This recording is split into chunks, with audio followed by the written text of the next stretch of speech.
Good Thursday evening. Nathaniel here for the American Reaching Mahjong League. It's good to be back, and although this is not a Wednesday for our regular Wednesday broadcast, it is close enough, right? I'm here joined by Ty for your first broadcast for Armel. How's it going? It's been a good day. Thank you for having me. I'm excited to hop in. This is going to be a fun table this evening. I'm looking forward to folks who happen to be watching in the chat. Let me know how the volume is. My settings got a little bit messed up recently with this month-long break, so just want to make sure that everything is a-okay to your ears. That being said, we've got an exciting one that is starting right now. A2 series with ID as our first dealer. To the right is Kayla. Across the table, Bingy. To the left, Rachel. They've all been starting off really well this season. This is their final game of session 3. Take it away, Ty. Yep. Looks like starting out with Irie's dealership. Looks like maybe some Sanshoku, probably Pinfu hand, Dora going over to Kayla on the right. Kind of looks to be the same, just quick hand, maybe a bit of Tanya mixed in. Across the way is probably going to be the fastest with that east pair, maybe just to call that down and run away. And then I wonder if Rachel over there might be thinking Honitsu. A lot of Manzu in there, but we might be trying to look for a little more value than just Honitsu only. Yeah, you're absolutely right. You know, Rachel is one of those players that loves to hit big value, and she will probably be thinking about the Honitsu, and as you said, might be Itsu on top of that with consideration to stay closed for the big value. Here's that one mon, the first question posed, and she lets it go. She says, I will pass the chance to open my hand and stay closed for a little bit longer. And everybody here seems to want to try to speed things up a little bit. Dealer and our person to our right has already chucked Dora. Want to get things going. We're definitely thinking Tanya off to the right. I think this is just a matter of who's going to pull the final one in. But looks like we're really not wanting to call this one down just yet. Yeah, and these Oh, players, and this is game. big draw for Taylor. Absolutely. For that Penchant hit in Ishan 10, you have to decide which Jiankun to cut away from, 5-7-9 pin or the 2-4-6. And ID plays for the 7-9 pin shape. That is very likely because there's a chance at 79 Sanchoku. And also the Suji trap is really nice to set up at this point in the game.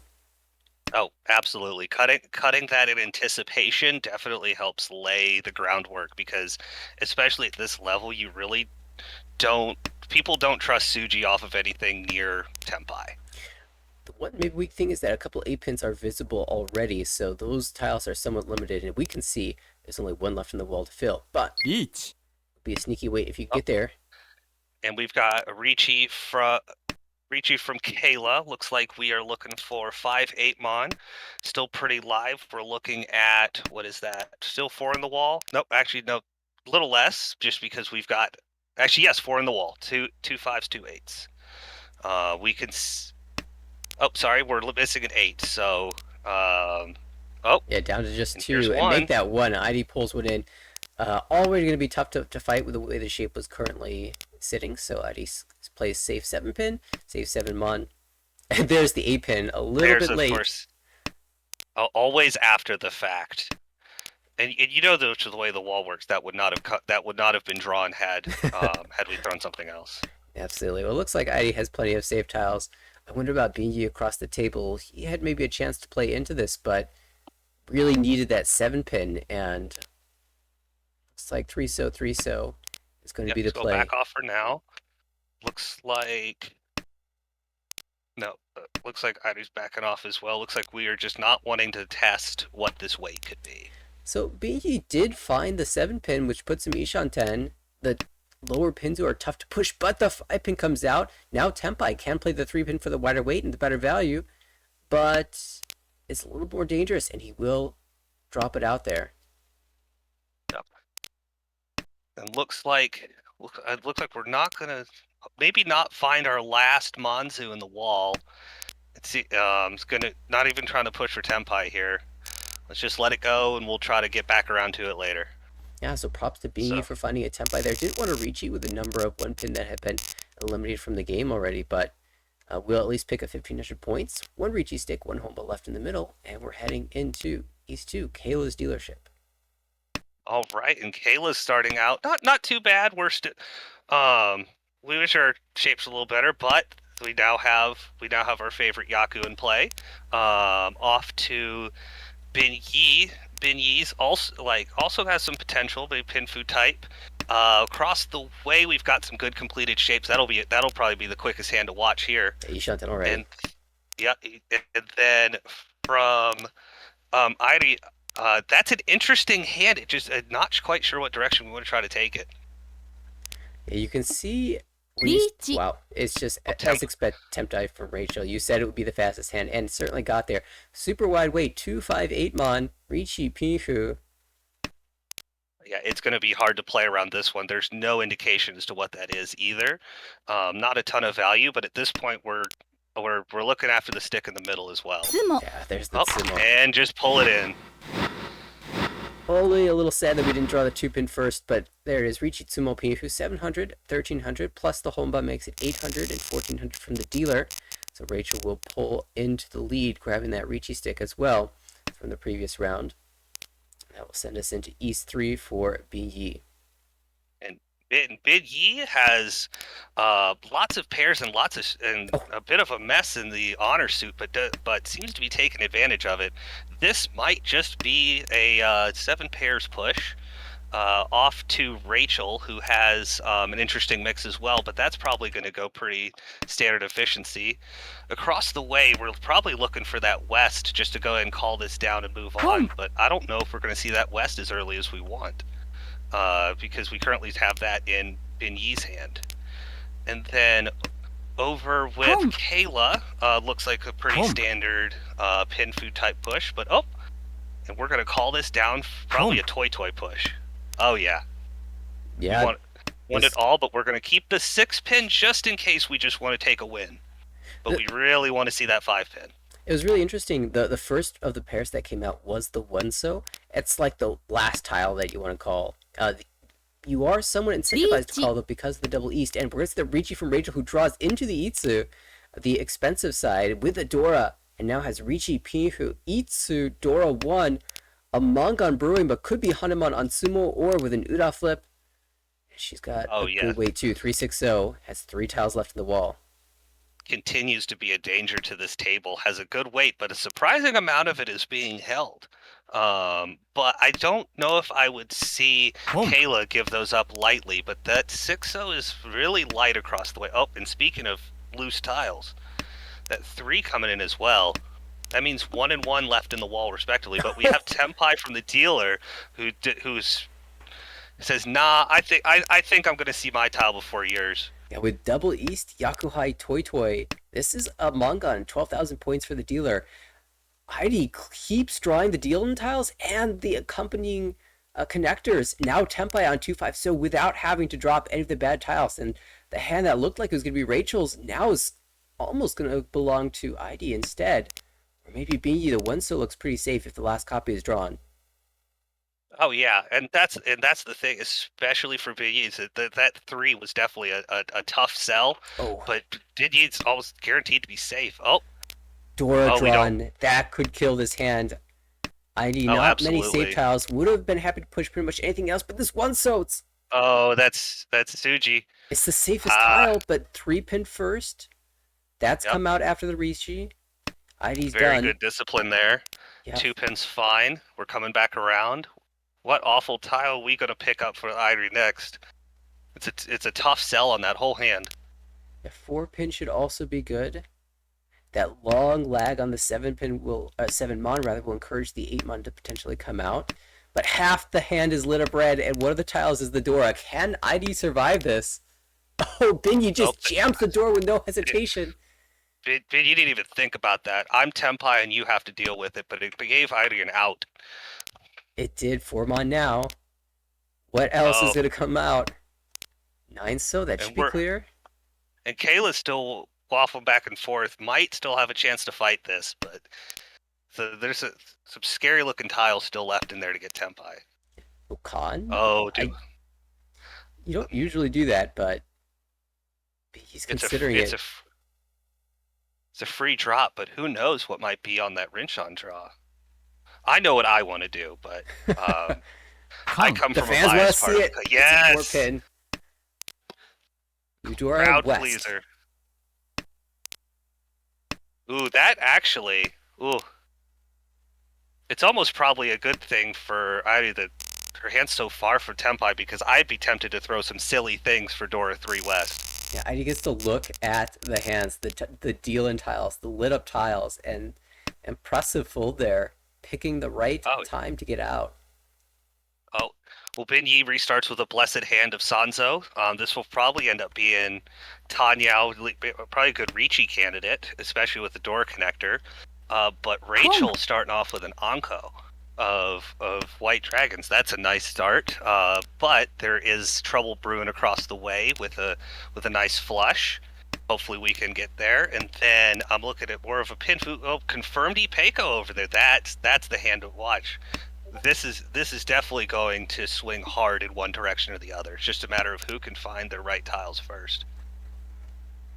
Yeah, I'm really Hmm. curious to see if. Oh, That's Tempai. Dama on the 6. We want a Gee. better weight here. Tempai already. and even if you don't reach E and the six happens to come out, it's already Epego Tanya Door 2. Oh, Oh, couldn't have known. every time. And nobody's thinking about the danger here, and especially that makes that 6 so loose. But it just got locked into Rachel's hand. The 4. We're just drawing all the wrong tiles here. We're progressing nicely for the dealer. And we've got West Tonki on from Rachel as well. 2 tiles that I could see someone dropping quite easily. It's way too early for 2 people to be Tempai here, but this is an improvement. Okay, 3-6 Do, pin. It do we eats. set? Do we send it? Wow. Yes. Reach. Ooh, and what a draw going chasing into that. How do we feel about this? Yeah, the We're gonna player's like, test it for okay, now. why do you still have a 6 mon in your hand after cutting 5-5-4 mon? And then you slam Yeah, Ricci? What does this mean? oh, and poor Irie ends up Gee. with a floating Dora getting to that Ricci. That is not a fun tile to be looking at. Yeah, this could be bad if ID draws around the Dora. West still live, 3 copies of it for Rachel, so she could win before this hand gets too dangerous for ID. Oh, Dorasuji's great. We're gonna swap here. It's not a. It's definitely a downgrade on the weight, but I think we're valuing the safety above all else here. Yeah, it looks like ID made that cheat to try to think about staying in it, but is committed to dropping the Monzu here, not risking too much. Oh yeah, and there of course now there's the West. 4 tiles in the wall, that's one of them. Oh, and there's one of them. We are looking at potential Biomon. We just need to see the Uda flip. Uh, Misses. nope. I think we're happy with that though. That's a great way to make up so a little bit of lost ground. We've started to really put in a lead with some meat on it for, going into the end of the East round. And this is Kayla's 4th game today. Played 2 games from a different series, and now 2 games in this series. A little catch up happening. Yeah, I've noticed that a lot of people getting back late from events, and we're really just having to jam in some games part the way through the season. Playing that many games in one day can be exhausting. It looks like for Rachel's dealership, though, we were looking at a pretty good hand. We just need some fills, and we can send this on its way. Ricci, hopefully Pinfu. Quick little call and go hand from Irie over there, though we probably want a little more value if we can find it. Across the way, we've got some nice shapes. Questionable tempi if we like, unless we can get some good Ryanmans going, and then 2 pairs of wins for Bin Yi over there. Hopefully we find our north before we have to make a decision on the other west. Yep, we'll see ID open up on the right for that tune. 1 call, 1 Han, Ishanten, 1 away. Rachel did really pull. I think Rachel pulled in the 4 mon and upgraded to potential 2-3-4, but then drew the 1-so and feel a little bit sad. Yep, it's always you can never let that inform your decision making. That's a great upgrade for Irie. That helps fix that shape, and then possible you get the Antonsu Tempai. Absolutely. We just got to fix. Your choice now, 667 or 223. Which do you prefer? I don't know how much of they're necessary. You might, if you draw Dora, you can definitely keep it a little better shape with the 223.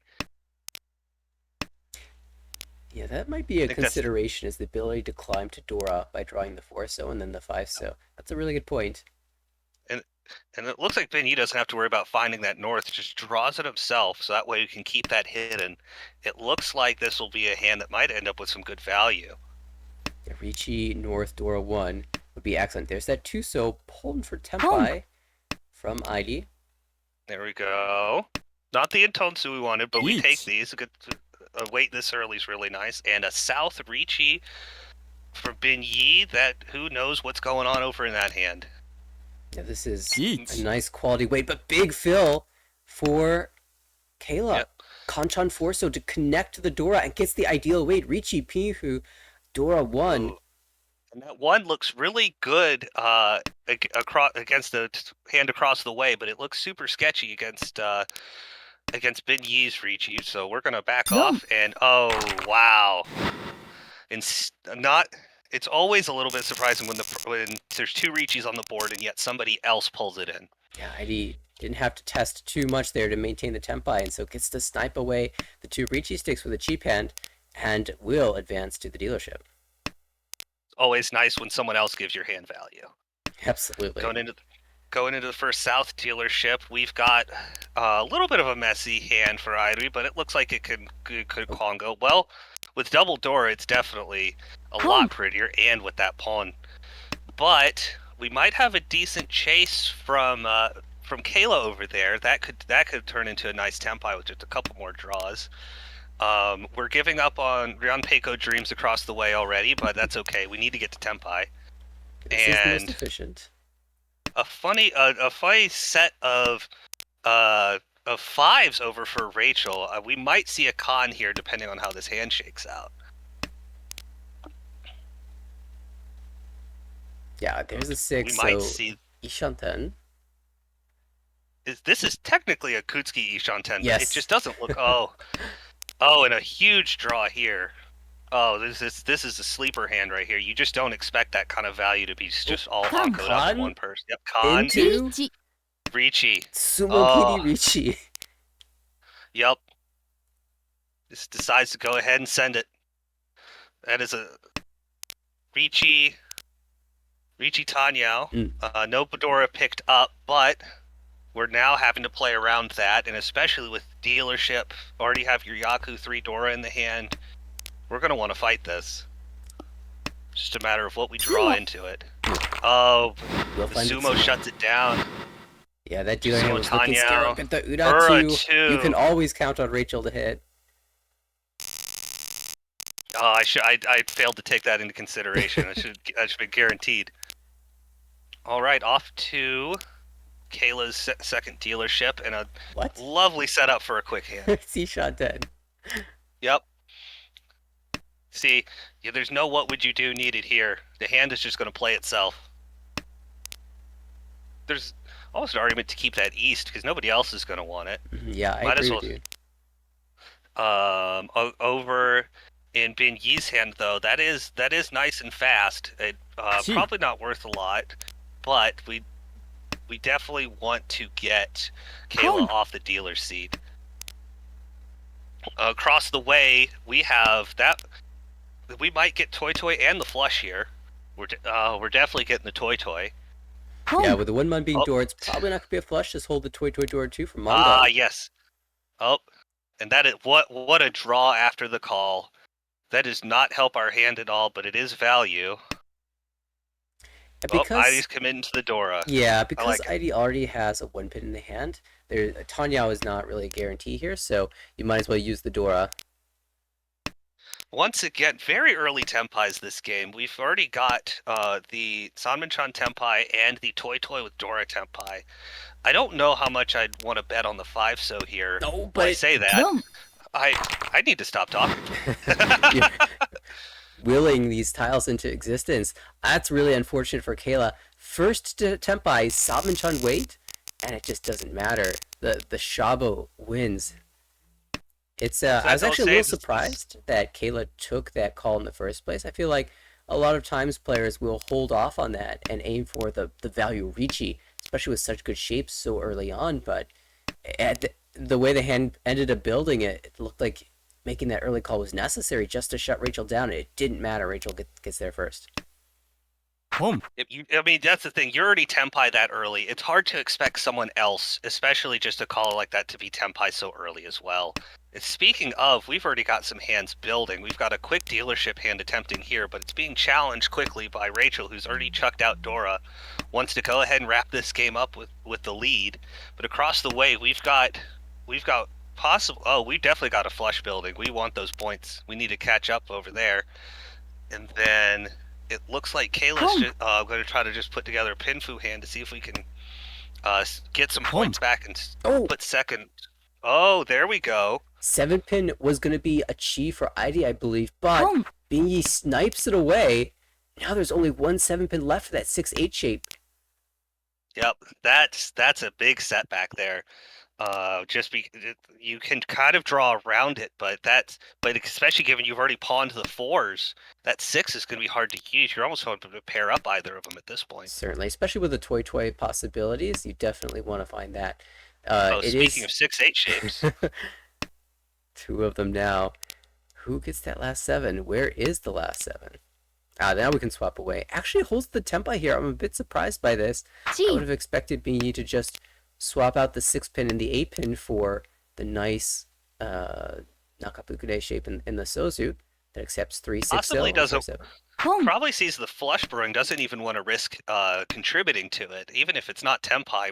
We don't. There's no reason to hand over those tiles. I mean, the other thing to consider is that it's very funny to wait on the 7 pin, but you will deal in instead just the Yakuhai only for 1,000 points, and Yep. second dealership passes on. Very, very quick game here. I don't think I've seen much of row 3. There has been just people just want this game to move on now, and another set of fast hands going on here. Dealer goes ahead and gets rid of the east. Probably just wants to get the Hatsu and shut the game down. Let's see. Ari's got a decent hand here, but I think it might need to find some value if we want to try to snipe second. Across the way, lots of pairs, a completed shape. That'll probably end up being Pinfu type, and then north pair for Bin Yi, but we probably want more than that. We're definitely going to try to hunt for some value, hopefully around those Manzu Dora connectors. Yeah, there's a couple things to consider here. Of course, you want to change placement. Binky is 1,000 points behind ID. And if they tie, they split the Uma. So if your goal is just 1,000 points, you need to Tsumo that or take it directly from ID in order to accomplish a placement change. The other thing is you want to be over 30,000 points. And the gap right now for Binyi is 8,900. So a Mongun is not going to get there.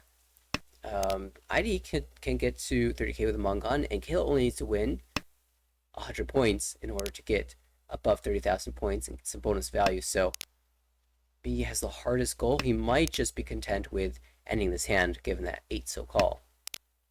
Oh, absolutely. And interestingly, I didn't see exactly if we drew the second south after the last one was cut, or if just we drew it, but we're holding on to it. We're probably going to think this is going to be our pair for the dealer, but the Hatsu is elusive, but so far it's kind of amazing with 2 5-so draws. This is almost a flush. Yeah, I'd love to have those. In fact, we'd be let's see, we'd be pretty close to Tempai. Not actually, we would be Tempai if we had all our Sotiles back. Oh, and speaking of, but also there's not even, I'd say even if the South came out there, you might not want to call them so quickly. You want this. There's no reason to let, especially Kayla, try to get over that 30k. We want the score lines to end more or less where they're at. Oh. So that is Tempai on the 8-pin, which is live as far as Rachel's concerned. We of course can see that there are 3 copies held. Yep. Vinny's still trying to build some value here, but does not think we're going to find it the 5-5-6 shape. Everyone who's holding Yakuhai has managed to fill it in themselves. Wait, that's a Tempai for ID? Chitoi, Yep. do you slam here in row 3? Haku looks like a good That, weight. I wonder if we're not slamming because that would then put us even with Bin Yi. I think that's a really good point and a likely answer. Oh, but then changes the Yep, plan. Sumo Giriri says, you know what? I Gee. want I want points. And then very tough draw, but we're just gonna maintain his dealer. It's not the worst thing to deal in a little bit here, but we want to be careful. Kayla also Dama Tempai across the table for 6-9 Mon. This is why we kept those souths. To be able to back away here, Rachel says, I don't need to play this hand anymore. If you win, that's fantastic for me. And this is going to go to a draw. Yep, yep, and but with Rachel Noten, that is game. It looks as though Kayla was able to scrape into positive in order to switch that Uma. So good result there. Can't complain. And you were spot on. That Ricci stick from ID gets lost to the void, and so it will be a tie for third and fourth place. The score that we see here is, of course, incorrect. Tenho doesn't know how to handle our ties, but it will split the Uma, so minus 17.9 for both ID and Binyi. And fun note, that game gets logged as a third place for both of them in our books. Yep, tied tied for third. The split on there. We're not like it's not the most hard for, but huge for Rachel, who's already climbed up to first in the division. We're really wanting to see if we can extend that lead. Has had a very good season so far, with a lot of second places now that I look at it. Yeah, looking at the totals here, Rachel ends up pulling ahead here, 104.1. Right, you're right. Yep, No thirds. yep. Is had a good season of all or nothing, but Ida has been able to stay out of fourth so far this season, which is always nice. Living the And ladder then dream. speaking of the ladder dream, we got Kayla going 3, 3, 3, and 3, and still pulling positive points out of it. So small losses and bigger wins to net a decent average. Yeah, I think And you then noticed when we joined the series that they were right about on top of each other in terms of the points. So a couple games has spread them out a bit, but in the grand scheme of things, they're still so early on that the gaps seem larger than they are. oh, absolutely. Looking at the gap between Bin Yi and Kayla, like it. I mean, there's so many people in between, but you're looking at a gap of 30 points. Yeah, it's a single game. Like, yeah, that's. I mean, you can get double that in one game with in this league. So that like this is still anyone's game. So That do was we have? super fast paced, only 25 minutes, which puts us at a somewhat awkward timing for our next game. Let's see who is currently up and running. Let's see. I believe it's the Cliff, Mohan, Hanley, Madeline table. Playing their second game of the evening, and in about 12 minutes, B1 should be starting. Oh, there we go. And we could probably spectate it. Do we want to just spectate the end of the B3 match, or do you just want to wait for our B1? I think B1 might take a while to populate, so we can hop into the game that is in progress.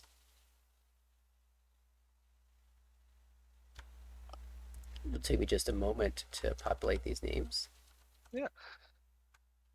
I'm looking at that table. That's a table of some old friends of mine. Those were some of the people I've actually played with the past couple of seasons. Um, some very fun competitors, especially Madeline and Mohan are definitely a fun people to share a table with. Um, so that this should be a good table right here. Looks like we're getting into it just about the halfway point. So If I can update looks like folks, right. Mohan our Looks like dealer, Hanley to the right, Cliff across the table, and Madeline on the left. yep. And it looks like so right now Cliff is the while holding most of the sticks, has had a good game up until this point so far, but it's not going to be without challenge. Uh, looks like the dealer's hand is running a little slow, but has a good chance for some pinfu shapes. We have a flush being heavily pushed by Madeline over there. Really wants to pull in some value on that. Then it looks as though Hanley is going for pinfu type hand, but keeps drawing the wrong suit. And then across the way, we're looks like we're probably hunting for Tune plus one, but the Tune is nowhere to be found. And then a great draw for Mohan here, getting a step closer. Goes ahead and breaks down the Sozu shape. Yeah, I was kind of faced with an interesting choice there. Had a 4-5 So Diamond, 5-6 Pin Diamond, 2-3 Mon Diamond.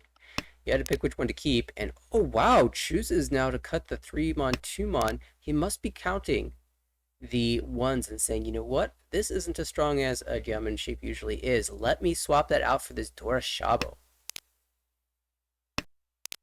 We might be trying to see if we can hedge a late pivot to a flush here.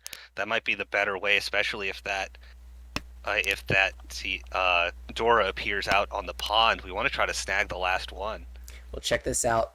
Haku Pon for Madeline into a So tile cut implies Tempai. Now, this late 2-mon, you're wondering why that's even in the hand if it's a flush, but it is definitely Tempai now, and Cliff has drawn a door. He cannot drop this.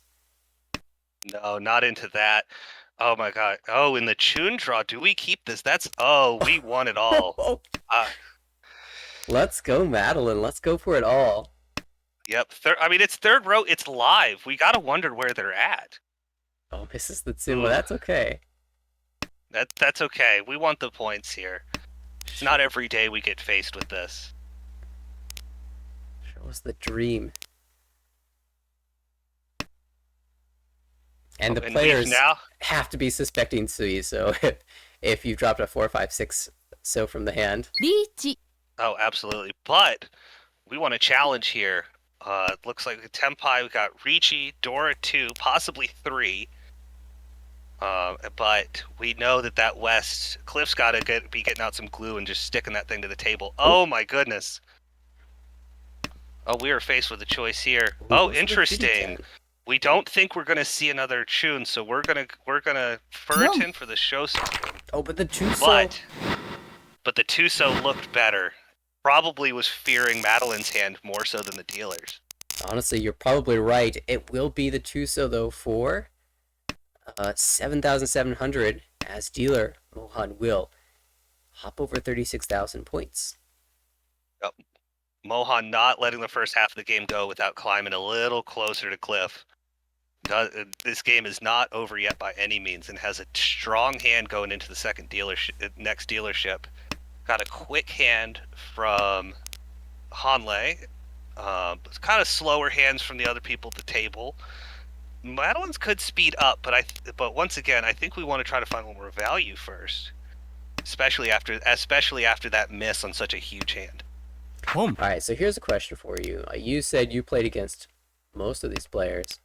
How do you feel when you hop into the lobby in B3 or C1 and sitting across from you is a 7-dan 2076 rated player?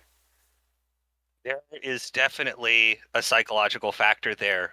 When that player calls a Ricci, it's distracting. When that player calls Ricci, I react differently. Like sometimes someone calls a Ricci and goes, and I look at my hand, I could fight this a little bit. But then when someone like that calls Ricci, it's like, oh, they know what I have. It's like they can see what I have in my hand. So I'm just gonna fold. Yeah, this is a really interesting choice for Clip. We'll just take the Ricci Dora 1 as a classic slam. If you're super greedy, you can do something like play for the Itsu, but I think the fact that the 6-0s come out, it's the That's exactly. That's reads it like a book. Yep. And that's the thing that you almost have to expect from players that caliber is you got to look back at those tiles and go, how safe is that really? So quick start and end. When you deal into a Suju trap like that, you really second guess every single Ricci after that. Like, oh, is this one a suited trap? Normally I would play this, but I just got trapped on this before. What about a Tonki? They've done sneaky weights in the past. What, you know? Yep, that's the thing is that there's so many options for the way that your hand can get ready that you can't fixate on just the Suji trap because it might not be. It could be any number. It could be any number of weights. It's just a matter of, and that's where you really get into playing the player versus playing the game. And depending on how long you've spent in this type of format, that can be hard to determine. But getting to the South 1 here, we've got a lot of Pinzu for our dealer. Looks like it probably just end up being a Ricci plus 1 type hand, but we'll see what we draw in. Looks like a quick, probably a nice little flush for Cliff over there, looking to extend that points lead. We had a flush opportunity for Madeline, but does not seem convinced on it. Seems to be drawing some decent shapes. And then, Will not let it nope. happen. Door I think if 3 we is tempting, but your Yaku isn't confirmed. Yep, that means that you have to end up collapsing that lower Sozu shape. And how much are we thinking about Ryan over here? That's not too much. Uh, we had a chance to think about it, but that's definitely the more efficient cut is to break that down. We really expect to draw something better around the Manzu for Mohan. Huge fill for the dealer here. Yeah, and this is interesting. Hodley did hit the tempi there, could have reached cutting the 5-pin, but I'm not surprised to see this. I think he's definitely looking for more in the situation, and now has a chance at Itsu if Now, he draws 6-pin or 7-pin. not a hand I would have expected to find Itsu with, but I'm very happy to. But with that challenge, at least dealer's drawn something safe for now. We're looking at looks like Ricci Pinfu. Oh, No, never Ipatsumo. Ricci Patsumo Pinfu Ura misses. Still 420. We're glad to pull that in, get us back over 30K. We're really starting to stratify the points brackets here. We're going to need some big hands from some of our players in order to switch up the gaps. Okay, we got a lot of pairs for Cliff's second dealership. See how much we're not committing to that yet, but I can see this heading that way. Then let's see, we've got a quick Pinfu hand from Madeline. We'll see how that one plays out. Same across the way. We've got a bit of an honor mess to continue to clean out, but that one could definitely speed up. And then got a Hatsu pair for Hanley, but we probably want to try to find value here. I would not be surprised if we actually skip a pawn on the first one. And I think that fits, that's right in Holly's wheelhouse too. He doesn't have a dealership left, so even if he wins the next 3 hands, those will be the last 3 Oh, sorry, he's last dealer, isn't he? So 3, so no, he was the first dealer. So yeah, he has exactly 3 hands to win. He has to get his money's worth in those 3 hands. And I think he typically likes to play relatively closed and seeking value. So we'll see if this could come to fruition. Ideally, he would end up on a Champon weight, Hatsu, and some other pair, so that he could win with the Green Dragon for extra value. Absolutely. It looks like we need to clean up, probably especially around the Sozu a little bit, and we're going to start doing that. But it looks like Cliff might be getting there first. Interesting. We're going to hold on to this Haku for now. I think we're definitely committing to the once as a pair, and it seems to be rewarded. It seems we want to reach you off of that tile. Add to the mystery of what we're actually looking for. Yeah, and he played for that 2-mon extra acceptance for a little bit with a 7-pin, 5-pin cut. Now that he's committed to the 1-mon as the pair, this 6-pin looks like a little bit of a tricky weight because, again, you drop the 7-5, waiting on the 6. Sometimes it looks a little bit safer. And an interesting shift from Mohan. We're trying to see if we can hedge the Ipeco. We almost don't have enough shapes up there, which is an interesting place to be in. But the draws are just encouraging some odd. Yep, and there's the almost Ipeco there. Yeah, can definitely shift in that way. It is Kutsuki Shanten. Oh. Looks like we're gonna take the. It's getting a little late. I can definitely see why he's taking the Hatsu +1. Better some points than no points at all. But do we shift to the Tonki here? No. We want the points that we know we're going to get. Yeah, maybe the one argument I can think is that if you hold the 8-mon triplet, you can potentially con that and then get points somehow. Dama. Oh, and there we go. Um, but it will Beats. be, looks like we might challenge. Yep, and we're going to send it. Third row Ricci for Ricci Pinfu, possibly Dora. Once again, we wish we held out for the Sanshoku, but at this point, row 3, it's I'm dealer, you're not. You have to deal with me. Don't. And, yep, that's a tough position to be in, but Ricci Patu Pinfu, no, or a pickup. Yeah, just as you said, forcing the players to respond, understanding that they're probably Denpai, and saying, you know what, I'm the dealer. My hand is going to be more valuable. If you want to continue to play your hand, it might be very rewarding for me. It does pull in the Ipotsu victory. Absolutely, and I think we're like one tile draw away from having 3 Ankos of 4s at this table. Very good, very interesting starting hands from all involved. We got Dora acceptance from the dealer. Hopefully we can draw that before Tempai here. Possibly Ipeco plus over on the right. Then across the way, I would definitely be a little indecisive with that hand because that it wants the flush, but you have a completed Anko. Yeah, this is the type of hand where I tend to get greedy with the 8-pin, 9-pin cut. And try to float around the Dora 4-pin, but Mohan taking the straightforward approach here and might even get Itsu now. This is Oh, yep. technically Tempai, but yeah, I like being greedy here. We'll cut the 6-mon preemptively and say I'm floating acceptance around the 8-pin and the 8-mon. If I draw the 9-mon, I reach. If I draw the 7-mon, I reach. If I draw anything around the 8-pin, I probably reach it.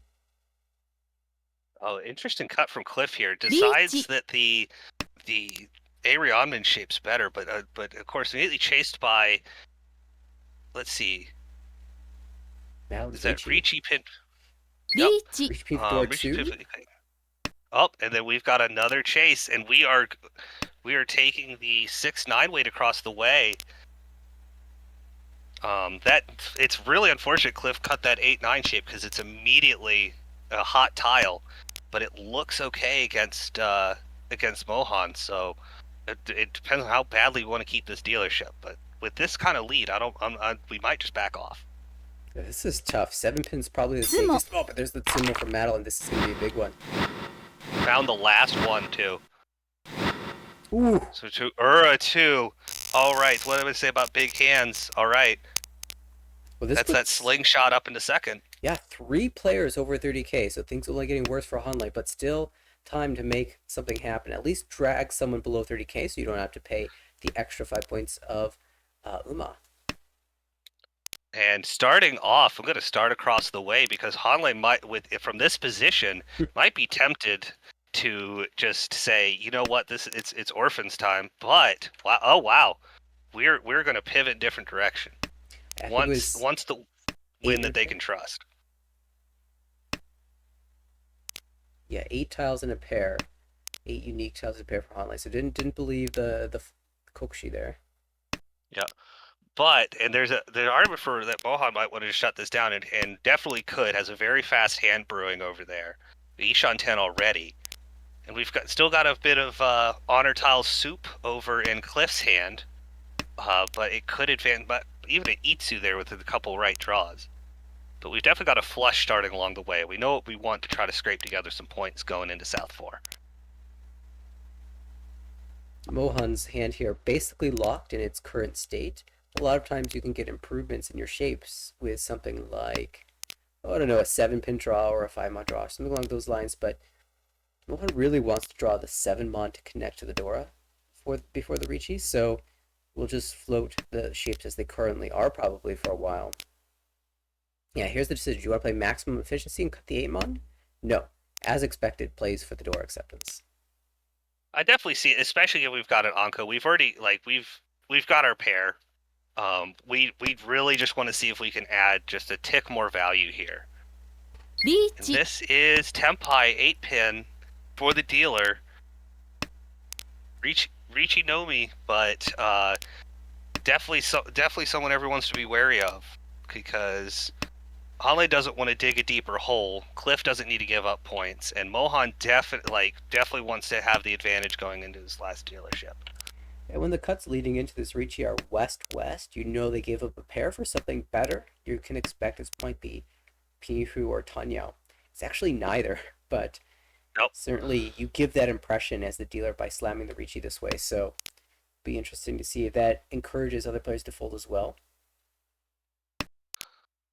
Oh, and an interesting draw for Hanley across the way. That 7 definitely doesn't look great, but definitely can't use it. Oh, and speaking of, we really need the points.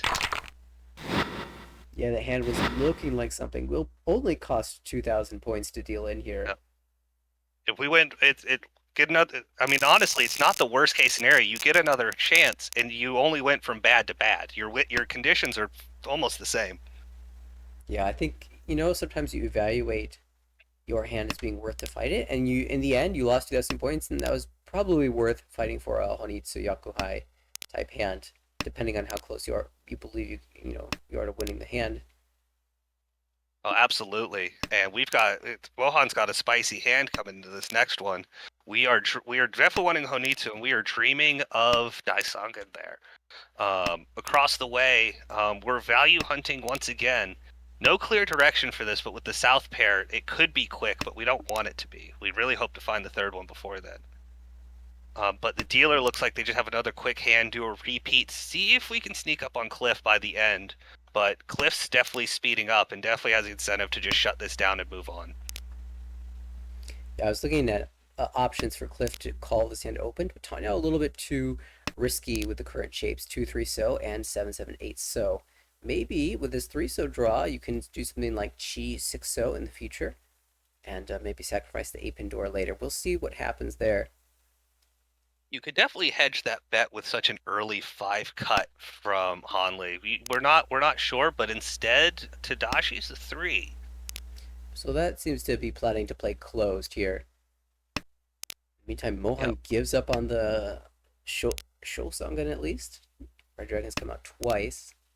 The flush will still give us some value. Interesting that we've pulled in the Anko, that two cut.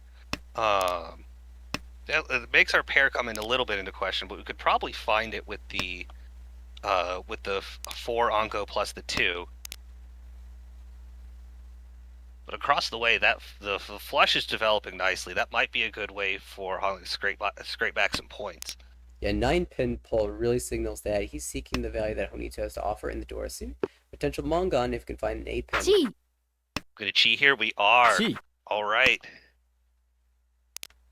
Chi into Chi. 2 Yishan 10s. And when you see 7 so 8 so come out after 2 calls from Huntley, you know that he's really, really forcing this hard. Probably wasn't that close to it. Yep, and it looks like Madeline decides that she wants nothing to do with this.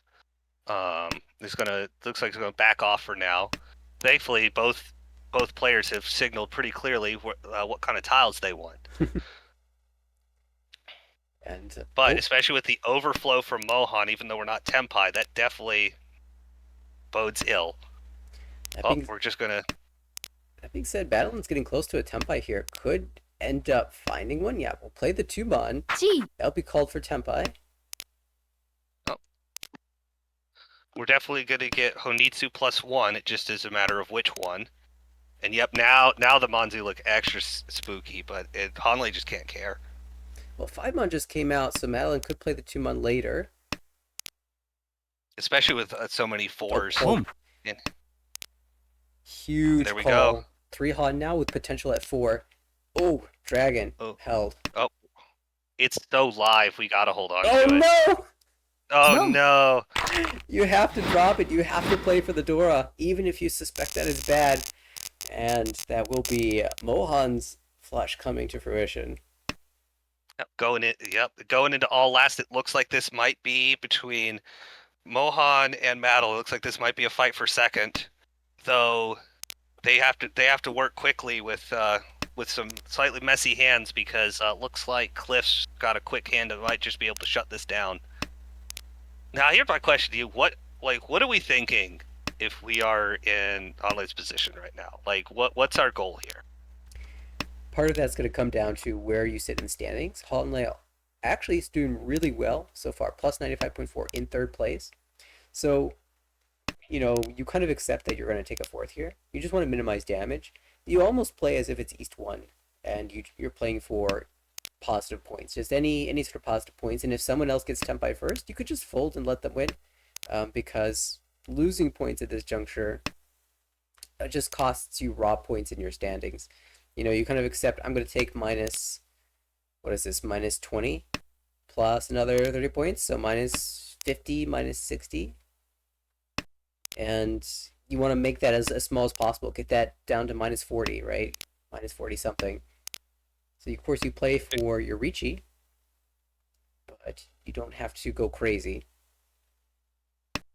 Very calm way to look at it. I know that sometimes it can feel like a trap to get into these situations, but it's very early on in the season. We're in a great spot if we're Honley. Like, it'd be our first fourth of the season. We'll survive this. Yeah, that's the It thing. In the looks moment, it certainly doesn't feel calm whatsoever. It's really frustrating. I've had these negative scoreline games, but patience, because there are many more games to be played in the season, will definitely be a virtue. Oh, absolutely. And it seems as though even though Cliff's hand looked like it was decently fast, it looks like we didn't really care too much. Instead, we're still holding on to honor tiles. We just want to let this go by. We want anybody else to go ahead and win. And it looks like, yep, as I say that, Toy Nomi just to lock this result in. And Madeline's like, get me out of here. I want this second. now with the Toy will lock it down. Plus 16.3 is a super strong second for Madeline. Uh, Mohan with the positive third place, close to minus 60 for Hanley, but as mentioned, he has the points to splash and plenty of games to come back with. Cliff, the big winner, plus 40.3, will continue the climb here in the B3 standings, up to first place now. Oh, absolutely. And I think once again, you between that and actually seeing their Tenho status, like it has to shake you a little bit going into the next game because you're like, okay, I like you end up fixating on that player. Yeah, this is a fantastic start to the season. Almost halfway through, already at plus 190. And in the B3 division, there are bonus promotions if you end over 200 points, and Cliff has almost hit that mark. So if he continues to climb at this pace, he can expect a promotion, not just to B2, but all the way up into B1 going forward. That would be fantastic for a player who, is a Ho-Oh player, expects to be at the top of the division. The chance at promoting twice in a single season is definitely something he's looking forward to, I'm sure.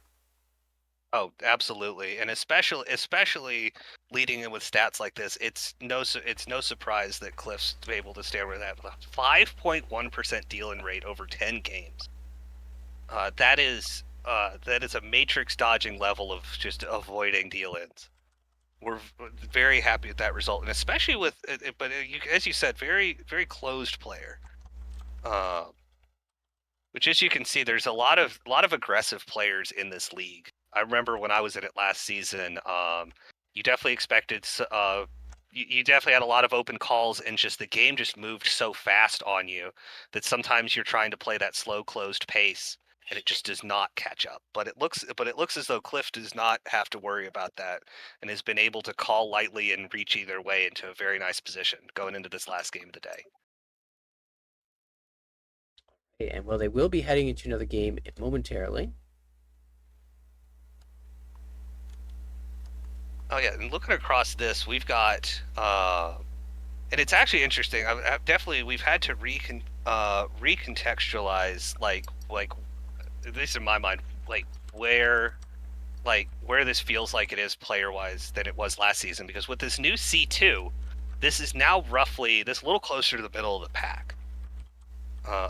We've got a lot of people returning from from hiatuses in last season, hopping back in here to a whole host of new players.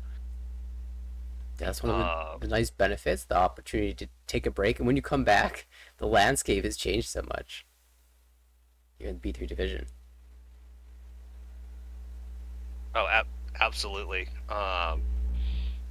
There's so many new names. It's so cool to see. There's so many new names that was in B3 that I did not see last season. Uh, and like it's so nice to see so many new people joining in on the league, and also seeing all the different play styles that people are bringing to the table.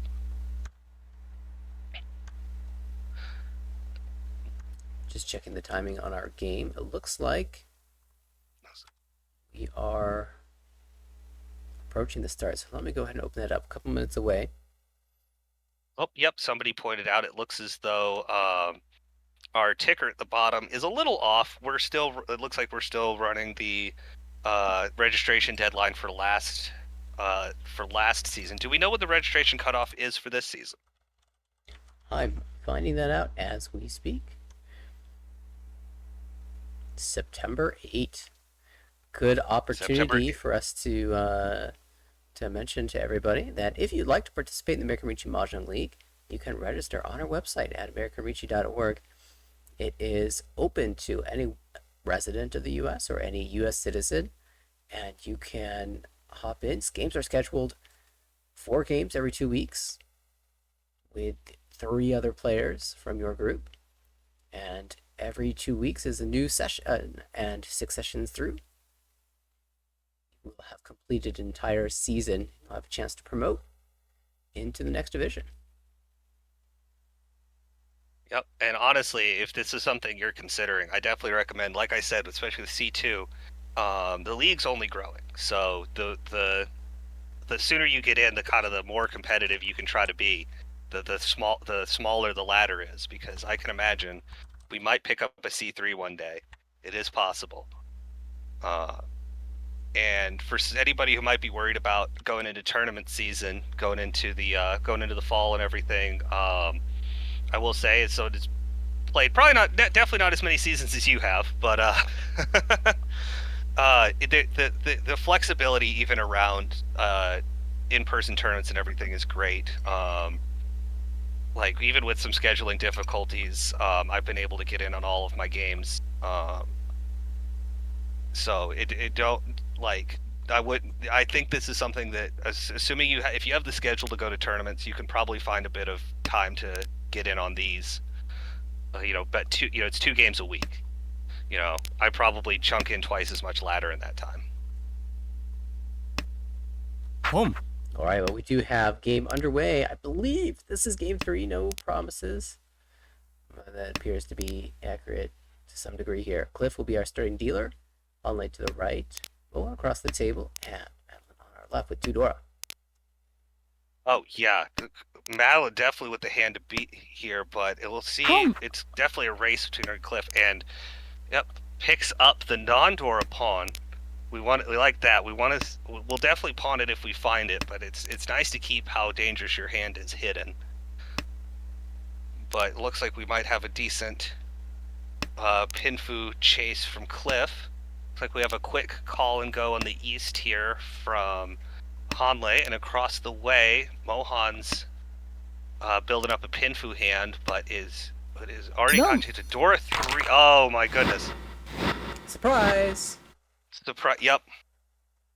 That I would put in the extremely frustrating category. You've just had a rough game. You're hoping to have a comeback, and boom, you get hit by a surprise Dora 3 Mongon. Yep. And the thing is that there's no one to blame but the wall on that one. It had just happened so quickly. There's no way you could have guessed how much value was sitting behind that single tune call. Absolutely. Now we get to see the mental resiliency to hop into your zero. Say, yeah, that was a hand, one of the hands that can happen in a game of Mahjong. And now I get to play my dealership and try to get those points back. Yep, absolutely. Good shapes going into the dealership round. Already 2 away. It's a good question of whether or not we actually want to call the tune here, because they might end up being our pair. Yeah, with Diab and Yaman, I really like to to Ricci here. I prefer to pass the Chun. Yep. The lack of Pinfu is a little sad, but we're dealer. We'd rather keep that, especially if there's a chance for some Dora acceptance here if we draw the right tiles.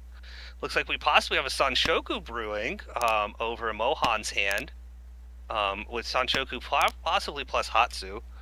Across the way, we've got some good shapes already put together for a Pinfu hand, and it looks like Cliff is following this up. Oh, we're thinking about Sanshoku here, definitely. Oh, well, if we're going to get it, we're definitely going to try to get the 6, 7, 8 side of it. That 9 was definitely hard to hold on to. Yeah, just playing the numbers here, playing efficiently. I wonder if we'll cut a penchant now. We'll start with a 7, actually. Oh, I like this play. Oh, interesting.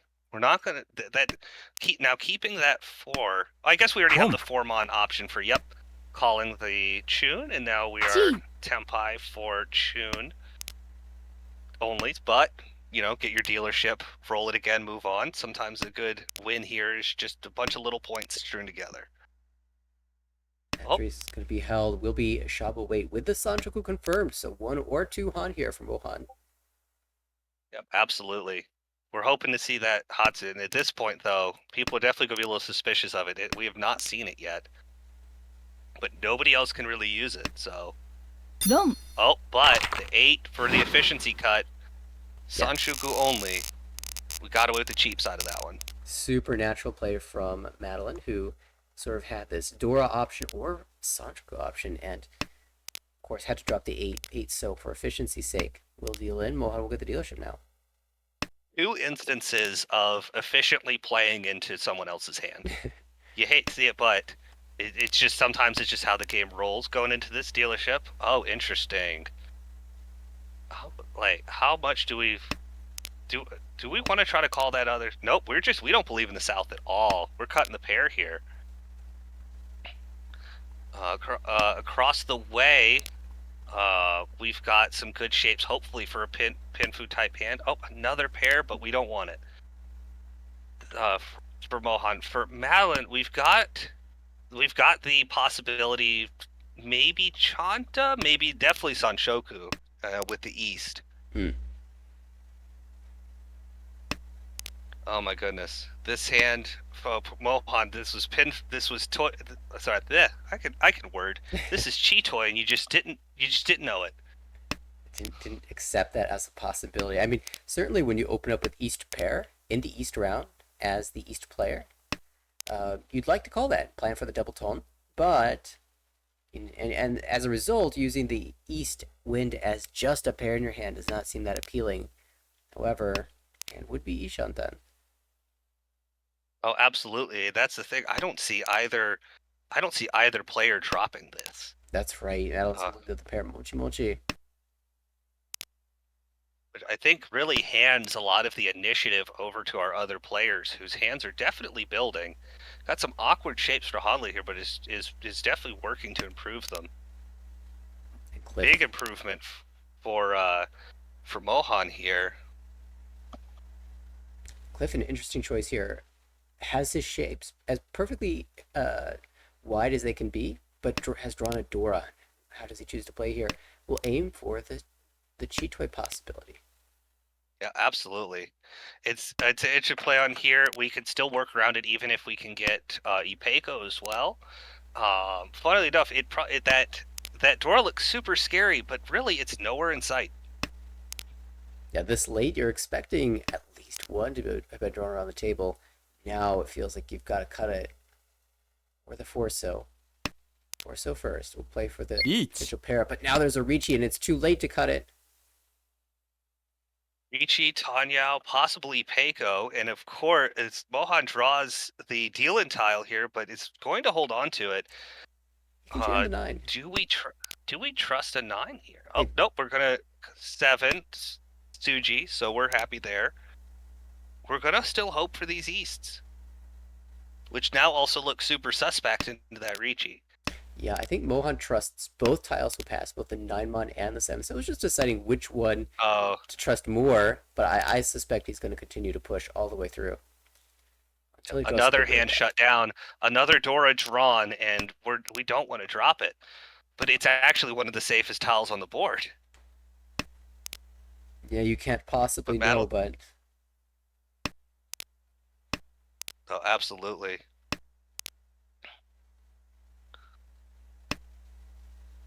so 5-8 pin has 2 tiles remaining. 1-8, 1-5. There's a call into a Tempai that has no Yaku. We don't want to let our dealership slip away. And it looks like we're getting. Oh, interesting. I like that place. It's still Tempai, but we're dropping the safer tile here. If we had a Yaku, it's a little more likely he would have cut the Nakatsuchi Formon. But because we don't have a Yaku, it makes no sense to not just play maximal safety here. Oh, interesting. That was only the second tune, I believe, drawn by Madeline. Another A lot suspicious of tile to hold on to. a lot of dead-walled dragons in this game. Goodness gracious. Oh, and there's that last 5. We don't trust it, but we don't trust a lot of tiles here. He does have one Where's Mon. the north? What? Oh, there we go. He had plenty of safe tiles against Hanley, but I think is really considering the fact that he was dropping Hote, the last discard. That can deal into Mohan, even if he doesn't think he has a Yaku. That last discard can always be the deal in tile. So he was actually preparing the safest tile against the dealer there. Oh, absolutely, and gets rewarded. At least gets to hold out for now, and Mohan gets rewarded for the K10 on with another dealership, and comes up with a nice Tanyao. Probably go in and try to steal that stick, get another repeat. Lots of pairs once again, but this time for Hanley. Madeline might have a Itsu brewing, maybe a flush if we're feeling greedy, with the East pair once again. Then across the way, we've got a nice quick hand here. There's a lot of potential here for someone just to reach in, steal those sticks, and move the dealership on. Yeah, you can see the rush starting now. Everyone opening up. Their hands are suited for it, but also, as you mentioned, the points in the middle of the table are quite juicy to collect. Oh, interesting. Another pair up for Hanley. We're definitely going to consider it. Up to 5, it's Consider Chitoi the Shatan. shapes are good enough to possibly pivot away from it, but it's a hard guess. It's slow enough, but you also don't want to try to pivot. There's not a lot of other options for calling here. Well, 3-mon, or 3-pin rather, was an interesting cut there. I think we're really considering that's it's a 9 shape. We definitely don't want the 9 here though. Yeah, it's 50-10. Okay, hear me out. Sanshoku Doko. Oh my goodness, Holding the yes. 8-pin for the prayer of pairing that up, and then drawing a third one, and then winning on the 8-mon. Well, dreams dashed. Oh, yeah, we just had to say something. It was never going to happen, but Oh, and then draws. Cliff senses something in the air, draws the deal in tile, and decides to back up a little bit. yeah, 2 calls in. Definitely Late super Tadashi wide near weight. that Dora. Mohan, funnily enough, drew back the last copy of the 3-pin, and so now still has the good 357 shape. Yep. Retains that possibility to try to see if we can hold this. It gets rewarded. This is why you do not fear for it.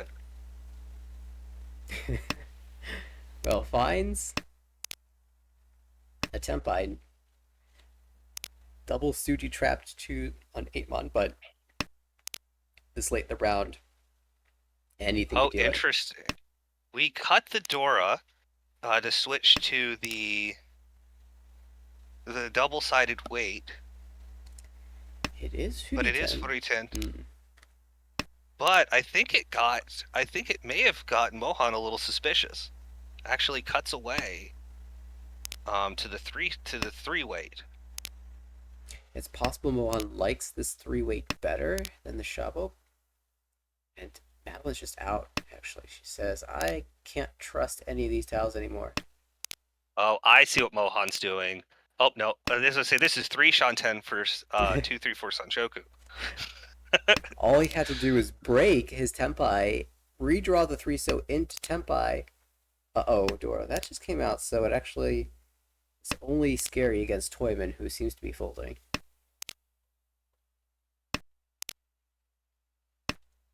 Well, he's dancing around that Oh, 6-mon. rewarded once again, just pulling in points from dealer repeats here. That's almost been as dramatic a point shift as any deal in this game. It's just been the Tempai payments. Yeah, I think Mohan is a player that, I mean, most players will value their dealership. I think he really, really values his dealership and will fight for it a lot. No, absolutely. I could say that from experience. But may not be able to hold on to it this time around because Madeline sees the flush brewing with another East pair and is able to grab it once again. Across the way, I think we're flirting with a flush here, but we're not entirely sure yet as well. And then it looks like Hanley has got a quick call hand, and once again might be good to just grab some points and move this on. At least has a Dora connector, but is gonna maybe struggle to find some other value in that hand. My eyes are glued on this hand by Mohan. I want to know what the next draw is. There, that is a defining draw. Now we are not playing Chitoy anymore, probably. Oh, well, we're not playing Chitoy. You're keeping the option alive, which is fantastic. I mean, you draw a Yep. Dora, suddenly you're really invested in the Chitoy. The 7-8-8-9 shape is not a shape that I really like. Some players will argue that it's great for Ipeco. That we should keep it. Ipeco's a tough one though. It just requires exact draws of tiles you already have, and it can be a reward if you can hold on to it. But you gotta consider what you already have in your hand. And we're definitely committing to the flush over here on the right. Madeline's willing to cut this shape out. Even though it's nowhere near as efficient, we want the points here. This does feed straight into Cliff's hands. Now, this Oh, and what a draw. is a Tempai 1-4 pin. Yakuhai Honitsu. Cliff also Tempai and has drawn the Dora to make it more than just Honitsu. Now up to 52. Oh, nice value. Definitely a tell with the 6-0 drop that something's fishy, but at this point we don't care. We're Tempai. And it's a good weight as well. Mohan might just have to play for the, I was going to say for the Chitoy, but at this point, cutting away from the 8-mon. Chitoy is, as dealer, such a hard sell. He is really trying to stay in this hand, but it won't matter. There's the Tsumo from Cliff. Little extra foo as well with this with the concealed triplet, and steals the stick and a few more points to move this along. Let's see. Interesting choice right off the bat. Got a guest pair that you immediately is a little less useful as anything but a pair for Madeline with that drop. The south seat seems to be attracting the east pair right now, which is still useful for one more round. Got a quick hand and maybe a flush if we're feeling greedy. Nice, possibly Tanyao, definitely Pinfu type hand across the way. And Mohan seems to be there's definitely some Sanchoku dreams going on there. Nice little fast hand if we can get some good draws. Really interesting to see how many of these hands actually end up turning into a flush. Something you always consider when you're playing without red fives. That a flush is a super powerful way to get some value, but some real decisions going to have to be made here. Cliff already passing the east call. Wants to see if this can develop. Not another east, not in sight, but it definitely makes this hand a little slower, especially with the Chun immediately dying. but we're Yes. going to hold on to it for the moment, probably for safety. Sometimes that just ends up being the move. You're not sure which direction the hand wants to take, so you pass the call, where you're forced to make a discard, and just see what you draw first. リーチ Oh, Tempai across the way already. We've got Ricci Pinfu, possibly Tanyao on the 6.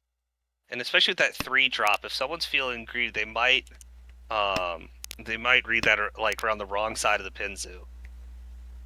Well, that's actually a good question. Is how often we consider the the weight being near the Ricci tile this early? It's hard to say.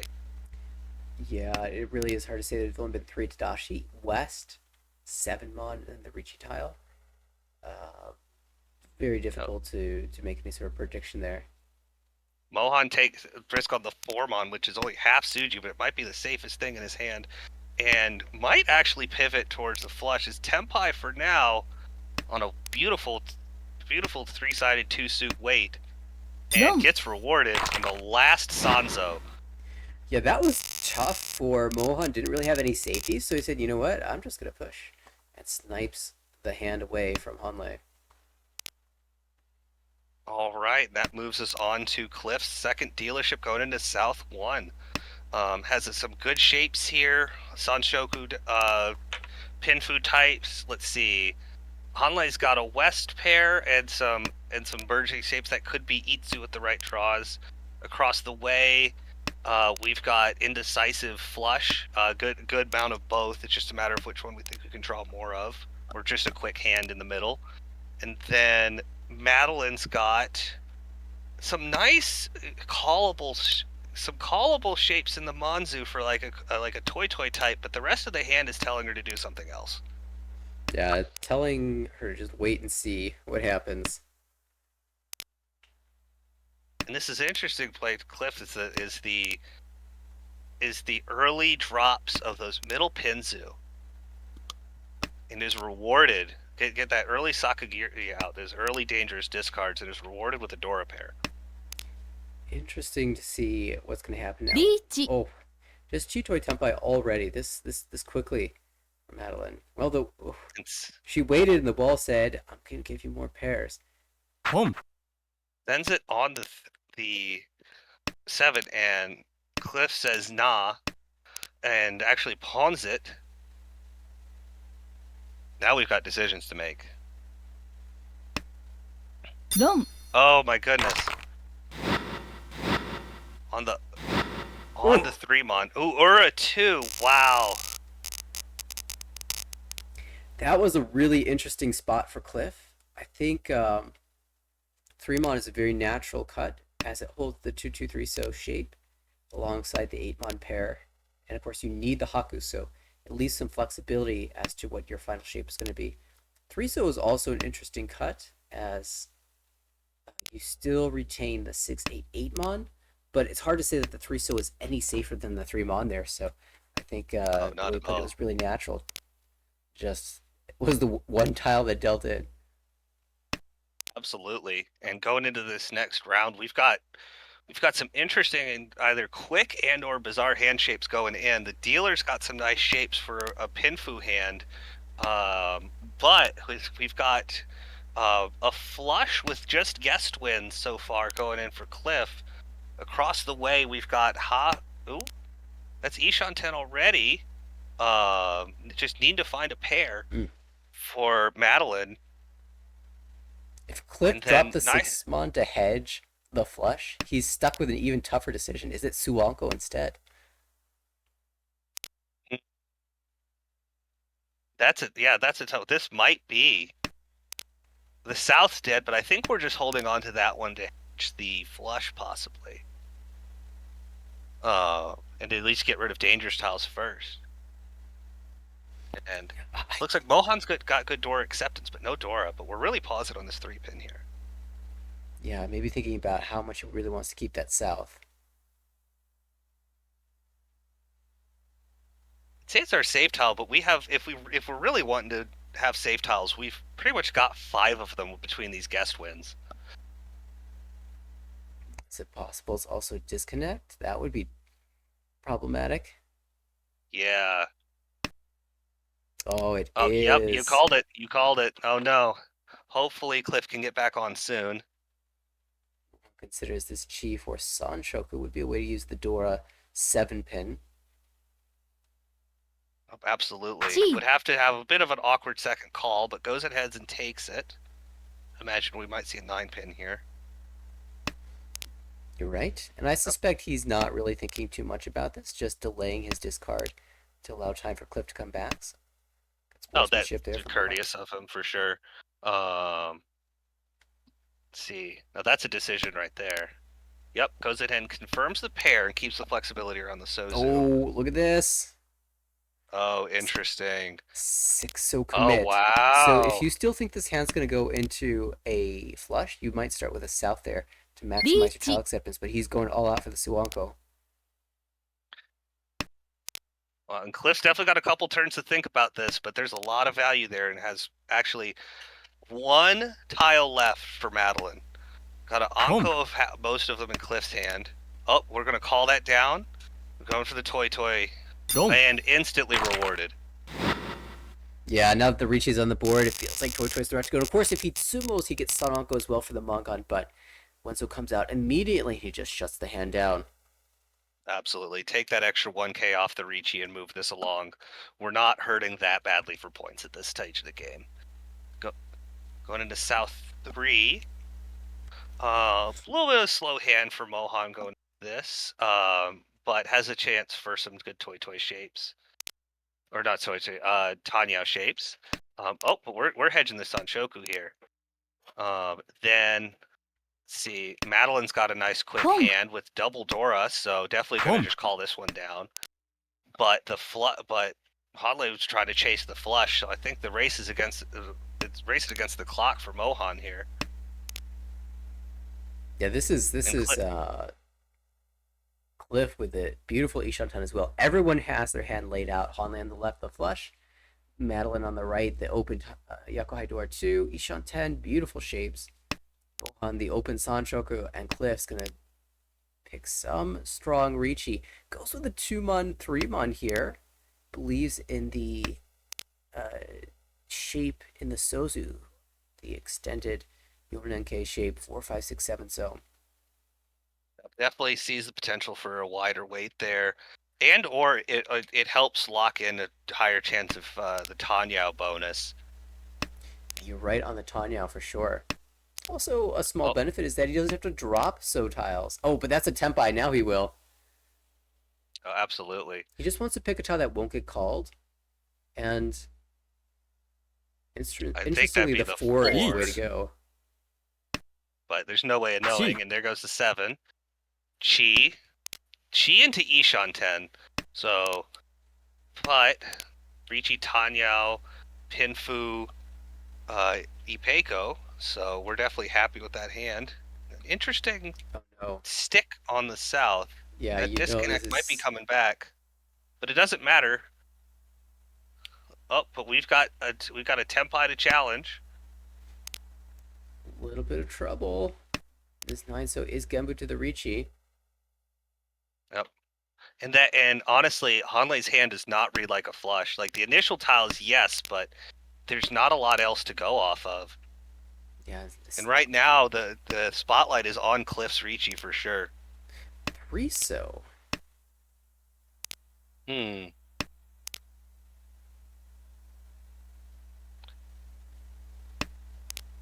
Oh, there we go. Wow, another Dora pair. Now we're incentivized to fight this.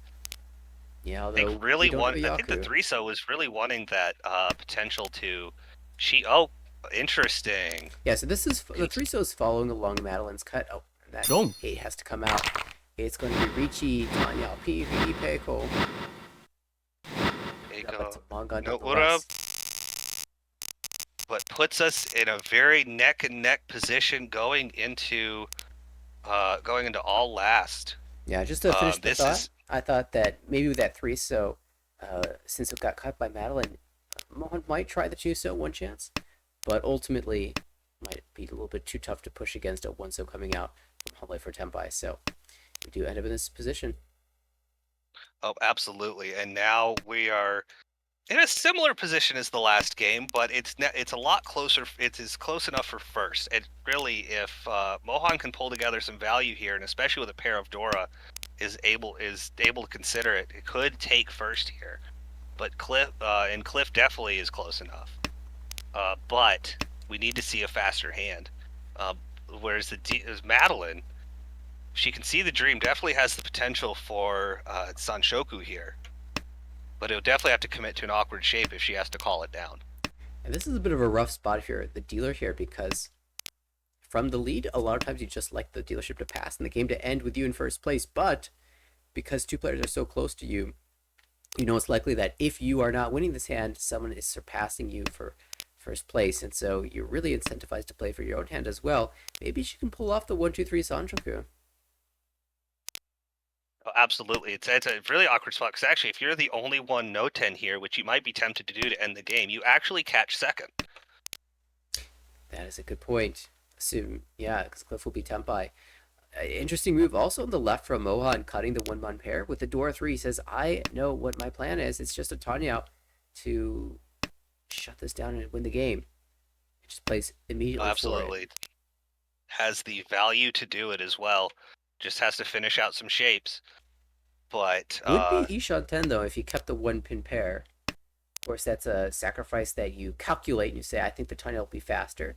It's just that Hanley hasn't dropped any useful tiles for him to call, so. no, absolutely. Hanlei's had some very good draws. Definitely is going to just try to squeeze as much value out of this as possible, and is 1 9-mon draw away from doing so. But that is Big. Ishan 10 for Mohan. Yep, that is big. That is really, really nice.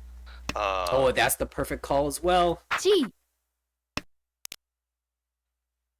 Oh, absolutely. 2-mon, or sorry, 2-pin, 5-pin, super live. We only see half of them in hands, and depending on how Madeline's hand shapes out, we could see that 5-pin come out. Oh, it certainly is likely, assuming the sequence feels that the 5-pin is the tile that is cut. Boom. So, oh, but the pull happens instead, and she's going to be able to call and keep those dangerous tiles in hand. Now just waiting for the 3-pin, of which there's only one in the wall. Oh, no way of knowing that, but of course, we just want to see if we can scratch out a little more points. Definitely keep whatever's happening around the table from continuing. Cliff understands still... that the only way Mohan calls there is with value, but oh my goodness. Alan shuts it down. Sanchoku for the win again. Adds a little bit more to the condition for everybody else at the table and gets another dealership. A little bit of a slow hand. There are days I think Chanta or Junchan with this hand, but I don't think that's worth hedging from this position on the table. But it looks like we've got some slower hands happening across the way, though. We've got possibility for some nice Tanya, possibly good Ricci Tanya plus some Dora if we can find it. Another one of those spots where you're playing to drag someone below 30,000 points, and if not, play for EV. Any sort of points just left. Got a report that there was a Yakuman off stream, so we might see if we check that out if we have a gap between some games. Oh my. Well, there's a Ricci from Hanley already tempai on for so Ricci only. Or Ricci Dora, I should say. Yep. Hanley says, "All right, I don't know if this is getting better, but we're just gonna try to sail this into the dock and end this game." And Madeline immediately says, "Nope, I'm out." Yeah, this is ideal for Madeline if Hanley could win this hand. Oh yeah, it's definitely yep. And Ura to round it out. Nope, but still pulls in some points to soften the blow here to end the game. Yeah, a bit unfortunate actually for Hanley. If he had hit Uda, that would have dropped Mohan below 30,000 points and would have also saved 5 points of Buma. As it is, it'll be a minus 40.2 for Hanley. Another positive third for Mohan here at plus 1.3. Cliff this time with a strong second, 12.4, and it's Madeline with a victory at a plus 26.5 total. Yep. Yeah, Cliff's definitely still happy with this result. I'm like, once again, can still take this. Still has more than half the season to go, but definitely a hard position to play from. And honestly, that's my experience, especially with Madeline. Madeline just knows what the wall wants. Madeline just draws the tiles that she's looking for, and sometimes will even pivot in a direction that makes you go, "Oh, I wonder why she did that." Then just draws the tile. You're like, "Ah, I see, I see." She has the vision. All right. Well, we've seen another game, an A2 start. We can hop immediately into that. Oh, perfect. And one thing to note is we leave this screen that has put Cliff in, at least right now, in the double promotion threshold, That's with right. only picking up 0.3% in the deal in. So definitely happy with these results this season. So, as promised, hopping back into the A2 division. This table features Andrew, Ada, Daniel, and Aaron in that order around the table. Andrew, of course. Actually, this is a B1 table, isn't it? Uh, Boom. yes, this is B1 Table 2 for Session 3. You know, I got confused because all of these players have played in A2 before. Some of them even in A1. Andrew and Aaron have been there. Yep, absolutely. And looking at that, you've got some strong players just based off of their Tenho rankings at this table. I think that just speaks to how competitive the league's been. Absolutely. When you're, seeing such a strong table in the B division, and of course, looking at the totals, it looks like we're heading to some promotions here for a couple of these players. Oh, absolutely. Starting off, it looks as though Andrew just wants to say, "I want to get Tanya and move on." Has Doko dreams, and I'm definitely a Doko enthusiast, but I cannot recommend the practice. It's a bad habit. Uh, Interesting pickup for. Sorry, I'm having to cross-reference him. Interesting pickups for Ada over there. I don't think that hand knows what it to be. C. Got some Onkos, but also some good shapes from Bonzu. Cross the way. We're really wondering where that other East is, so that way we can go ahead and call this down and move on. We've got we've got a good hand as well from. Look at the left, that's Aaron. From Aaron. Yep. Sorry, I'm having to switch between Discord here. Yeah, but yeah, quick I'll look to Aaron. populate that soon. Yep, and possible Sanshoku. Oh, interesting draw to Tempai. You just gotta Do take we this. want it? Oh, wait, the 8-pin is dead. He's banking on Shankon right now.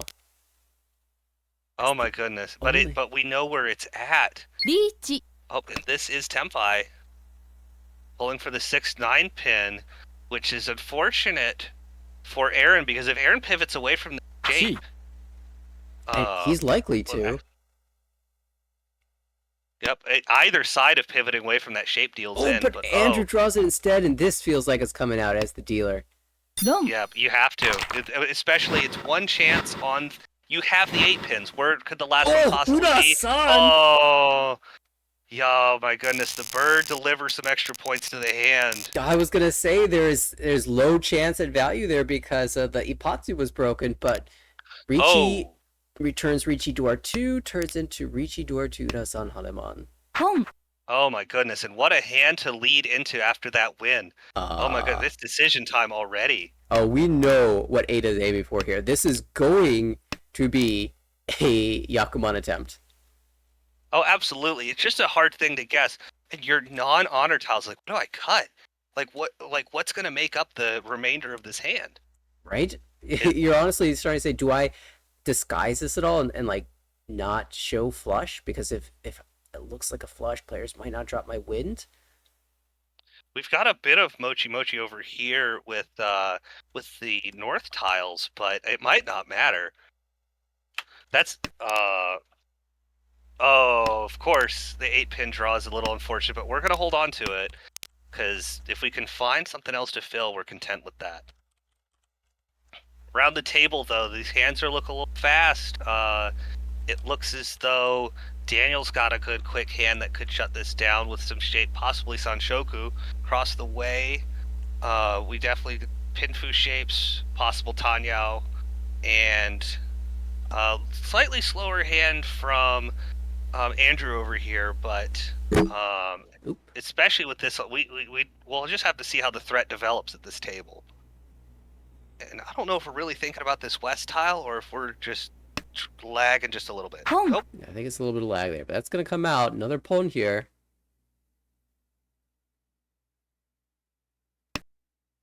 Boom. Okay, we're recommitting to this. All right. Right now, this still just looks like a flush. We're not too sure. Like the rest of the table just thinks this might be a flush. We're not entirely too concerned about anything else yet. If we can draw this other south, we're really happy, and it is completely live. That's the important part. The north might be held by Andrew, but the south is 3 tiles live in the wall, and I've seen Ada win way too many of these hands to count the Yakuhana out. Chi. Oh, absolutely, and especially in this league with the fact that there's no extra value from having the big wins hand versus a little wins. You are definitely content to take the smaller half of it. The big wins is always cooler to look at, but it's the same amount of points. This is an interesting call for Daniel, playing for the 567 Sanchoku Atosuke right from the get-go. Yep. Possibly expecting that Ada is just gonna throw out Pinzu tiles like it's her job. Right? Which goes ahead and swaps around a little bit here, though. Let's see. Just looking for the save style. Not really safe to hold So tiles at this moment. And then we've got some toy building over here. Was not what I would have expected when this hand started, but we're definitely getting there. Yeah, had Yakuhai backup, but Andrew, if he's hoping for the north wind, will never see it, given the status of Ada's hand. And there's the 5-pin. Wow, is Daniel's Atosuke gonna shut this down? 3 so 6 of the weight. Oh, and it is Furiton, so we're probably gonna look for a swap here. Good point. We're gonna see the chi for Ada.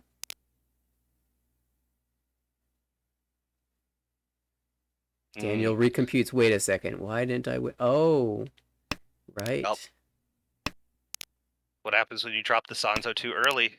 is that the story we're going with? That's the story I always hear. Yeah, and you're right. Daniel's going to swap it around. Nope, that's okay. And at this point, we might just be thinking, all right, I just want the K10. Move this along. We've got a Ricci on the board, though, but a good chunk of that weight is currently held up, and then immediately Tempai for Andrew. That south tile is now so live, but Tempai, for dealer, does not take it. Yeah, of course. Ada is known to go for the value. Could Chi here cut 4 so if you dare? No, going to be 3 instead. That's and now, 3. oh, it's going to miss out on the win, and it's Andrew who's going to take it away instead. Sorry, Aaron that's going to take it away instead. Wow, Ricci, Pinfu, Tanyao, Noura. The dream comes and goes, but you have to go for it, especially from this position. Like, you had the points to spare to try to chase it. Well, that Yakuman attempt, unfortunately, the South did not. Did it even show up after? No, not at all. That was completely walled after the fact, which is so unfortunate. Not even a chance to think about it.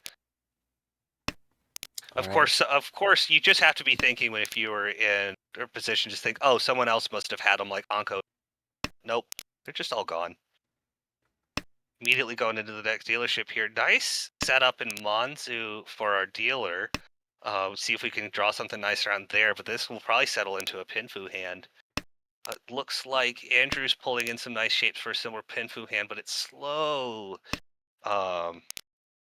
But we're definitely going to hold on to that east for just a little longer. Across the way, we've got a Dora pair. That's definitely going to be the hand to watch because it's also nice and filled out with shapes. And some good acceptance potential for our forward dealer to our left, but we're gonna need some nice draws exactly like that one. Wonder if the 6-mon was a better cut than the 8-pin. Not immediately clear because the 9-pin is out twice. Normally, you would keep the 6-mon to help improve the 8-mon shape. I think it's still probably better to keep the 6-mon, as Andrew has done here. Of course, we still Thanks. plan to call the tune, should it ever show up. Oh, absolutely. And I think the hedge here, I think that's almost just an expectation that you're going to call it. Um, and you're probably still committing to the 8-mon being your pair, but you just never know. Naturally. The 7-8 shape that with such an early 8 cut is actually makes it a little more dangerous. Ooh, nice draws for dealer. We might have Ipeco building up here. リーチ Oh, and reward. There we go. Ricci, Dora 2, possibly 3. Waiting on 8-mon and Shun. Oh, but the chase. We'll take the challenge here. 6-9, so. Oh, he Tsumo. pot Tsumo on the Oh, Dora. Patsuma Dora.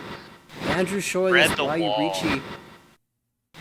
Ura as well for What the a one for Paimon. Paimon. Slingshotting back into competition here. Hey, he says, hey, I can Slingshotting hit one of those straight into Ura first. too. I can make my hand more valuable. Oh, what a game. What a way to enter this second half of the game. And what a set of starting hands for everybody. Not very, very nice Monzu for the dealer. We've already got Yakuhai. We got South set up for person to our right across the way. We've almost got Ipeco confirmed and some nice draws around to get rid of the honor tile soup. And then nice tiny house shapes already. This is gonna be this one's gonna be quick. I might not make the second row here. So my eyes are fixed on the hand to the right. Andrew with the South triplet. Looks like he can call his way to a victory. Can also use the Dora. And Yep. And however, that's the thing is the two of them are already held. Daniel's already got that pair and is not letting them go. So uh, you just gotta hope you find one of the others. yeah, Daniel already went away from Tempai. Not the greatest shapes. Needs a 7-pin and a 3, so to get into Tempai. But those shapes are improvable. And just being one away is super strong. Our dealer might aim for Chinitsu, in fact. I think it's very likely to, even with the Yamen shape. Absolutely. It's kind of crazy that there's an Itsu chance buried in there somewhere. You've just got representatives from almost all of the any Monzu tile just makes this hand confirmed flush. It's interesting because you can draw a Mon tile into Tempai and decline it. Just cut the 7-8 pin anyway and say, I know where the real value is of this hand. It's not in a Ricci Pinshu. Oh, absolutely. And that's the thing. If we were a row in, we're either really thinking about this Hatsu or I think we're stuck a little bit. Now, I think Andrew's had some connection problems earlier in this game. And so I'm just going to leave it here and hang out. Oh. Gives everybody on stream time to do a bit of Shinitsu training with the hand in front of us. Yeah, what is the best draw for the shape? What calls would you make, if any? Yes. That's one way to do it. To be Like honest with you, that 6-mon could have been sheet 4, 5, 6, 5, 6, 7, 6, 7, 8. It could have been pulled. Like all the options were lighting up except for Khan. And Aaron just said, I don't think I wait. take the 6, 7, 8. Oh, what a draw! Oh, and we're committing hard now. Yeah, he already knew. Like the Ricci button popped up. He's like, nope. I have my plan here. That's crazy. There's also a nice chance for Ipeco in here too. There's an opportunity for a crazy wide weight. Gee. Do we take this? We do. Home. 147 weight. We have a lot of them. The one is almost dead, but we don't care from this position. And this is Hanuman value 18,000 points on any win. Rewarded for skipping the chi. We've also got Tempai on the 402 mon, and it might get rewarded here. Oh. Yep. Daniel shutting down the dealer threat. Yep. Daniel probably thought, man, I had the big hand, not knowing where the actual danger was at that table. And that's going to keep things close heading into the South rounds. This is still anyone's game. Dealer opens up with a nice hand that's a little awkward on the Monzu. Definitely pulling some nice shapes, especially with that Sanbanchan. We have Sanshoku Dreams and maybe even Chanto for feeling greedy over right. Across the way, that's a nice little call and go hand. With the possibility of even reaching. It Oh, is going I to reach say you. that. Each. Yep, it's going to take the 2-pin Gee. Shun, which at this point, like who would expect a weight like that? So Each. Ricci possible Chun, but the immediate chase for Ricci Nomi from the dealer on the 2-5 so. Still advantage goes to Daniel here in terms of the weight quality. 3 tiles versus 2. Oh no, absolutely. It's so crazy to see that how held up our dealer's weight is. Oh, what a fill for person on our right though. Ada? Decides to play around it a little bit. Sees if Yeah. we can find some value here. There's a 6, 7, 8 Sanchoku possible, so Ada's just going to ignore the Richis and fight. Oh, absolutely. This is it. This is still anyone's game. We want to try to see if we pull thing. A big improvement there as well. Didn't like that 5. Oh, Don't. here it goes. Farici Nomi, but pulls in the stick, turns it into a 3-han hand there, and gets a repeat out of it as well. And one of those instances where the statistics lie. 3 is not greater than 2, it turns out. All those years in math classes for nothing. Andrew will get to retain the dealership, only play over 30k as it stands. Really close for Ada and Aaron to go above. You know, for all of the monster hands that we've seen won in this game, there have been so many more monster hands that have not won, gotten shut down by the chippy hands. And Andrew pulling in 2k to repeat as dealer here. Oh, absolutely. Gets a decent hand coming into the next dealership. This one definitely has a position to grow, which is it's a very unfortunate for Aaron because that's their Yaku High, which is their main path to running this one quickly.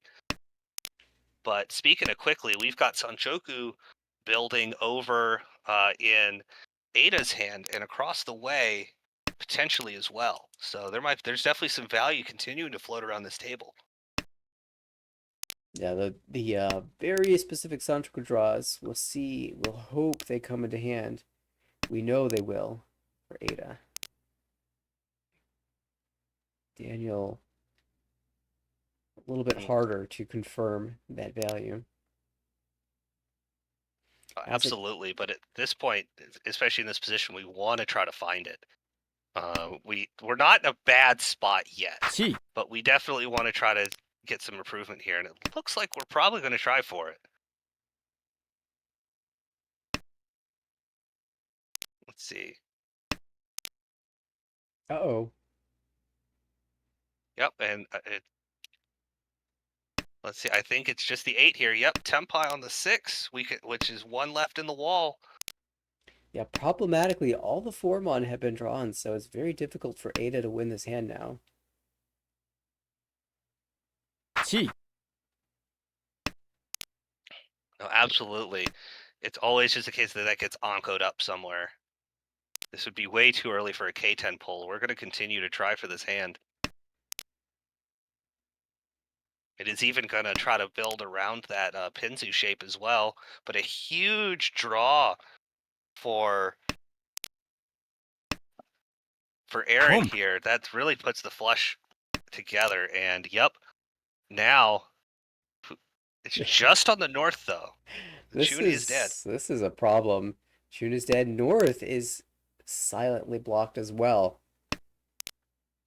Is there a chance though that depending on how much that Andrew wants to bail, that we might see that? If there's a route to Tanyao, if he goes like it is going to be the Yep. route to Tanyao.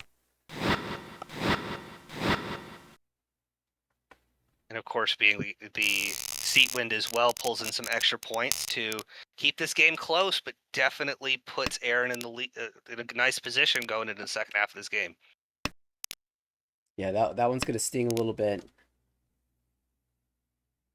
Tough thing to play around, especially this dealership. Kind of slowish hand for the dealer going into this. Ada's definitely got to do. Really nice Manzu over there for Daniel. Across the way, we've got to a completed shape, but a little bit of mess outside of it. But that's a nice draw to speed things up. And then lots of pairs here, but not. I wouldn't commit to it yet for Andrew. Not sure how that hand's going to shape out. Yeah, the awkward part is that two Pandora really wants to make use of that, and maybe the best way to make use of that is to, well, pair it up and go for 7 pairs. But the rest of the shape not terribly convincing. That there are a lot of shapes that could be considered sequences. So, well, there it is, as mentioned, that Dora pair up, and okay, he's gonna play it normally though.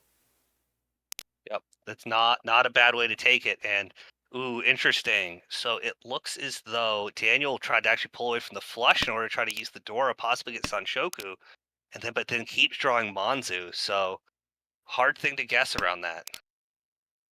Then speaking of awkward draws, he had another pair up for Andrew. Anytime you deny Cheetoy, it comes back.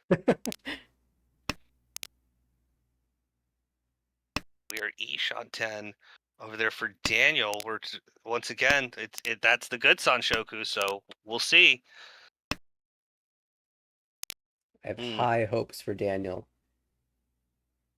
Interesting thing holding on to that 3-pin over on the left, but you almost don't want to drop it too early. I have high hopes for Daniel. 1 Oh my goodness, yeah, but we have to Ricci this. Ricci Pinfu Ricci, Dora. possible Sanshoku here, and that 2 is live, only one held. I love Daniel taking the 3D10 Ricci and saying, I'm going to draw the good side. Yep. You got a true believer here. Believers should be But rewarded. there's incentive to fight, but that 2-pin's now feeling really awkward in Aaron's hand. Yeah, and this Aaron is always hoping to draw around it. Well, there's one of the tiles goes to Andrew instead. Oh, but it's an improvement. Oh, but because it's 40-10, it just passes. Yep. There's two we can see, 2 more in the wall. So Aaron will probably try to play the 8-pin, 9-pin, draw around the 2-pin into Tempai. Tsumo. And of course, Oh, but draw. Daniel finds it. Yep, belief is rewarded. Sanshoku Dora, Ura for no, it's still on him. Another huge swing. This is a This great graph. learning moment for all of our viewers who doubt the power of 2-3 Sanshoku. 2-3-4 Sanshoku. And then look, the rewards continue with a Dora pair going into dealership as well as a Yakuhai pair. The blessings continue even after the hand end. And an improvement into Diamond immediately. So this looks like Daniel's hand to win. We'll see if someone else can fight for this. What does Aaron have? It looks like Aaron's got an okay quick hand. However, and he's definitely incentivized to go ahead and shut this down. Their main contender is currently dealer, and we don't want any of that to continue. But across the way, we're still clearing out some honor soup, but we could definitely turn that into some Tanya or Pinfu. And then Ada coming off of that definitely has a little bit of work to do. Oh my goodness. Okay, Problems. so we are now Mochi Mochi. That's going to slow this whole operation down for the dealer. Yeah, I was thinking dealer has a clear path to their hand. They have all 5 blocks. Their final 5 blocks are confirmed in hand. But now we've got a pivot. We don't even know it. Well, when the Haku fails to come out, I think Daniel's going to figure it out. Yep. Interesting thing here is we still are holding on to 2 floating dragons. So it definitely makes them feel a little bit suspect. But it's going to take some really good improvements for Daniel to drop those, which That's one. Of course there's one. Andrew in this really awkward position across the table of being Chitoi Shanten and hating it. Yep. We don't want those Manzu pair, honestly. Like we want, if we wanted that, what an interesting draw that for him. If we get to Tempai here, the Shabo weight here could be really dangerous. Yeah, this is going to be an interesting decision. What to discard on your next improvement? Say you draw a 5-mon. You Oh just yeah, you're definitely gonna have to kill one of those Dramen shapes. Or if you draw something, do you commit to the Tanya by dropping the Taku pair? yes, this is tough. You might Haku Haku even here. I think with the Yep, there it goes. and no call But from we Andrew. skip it.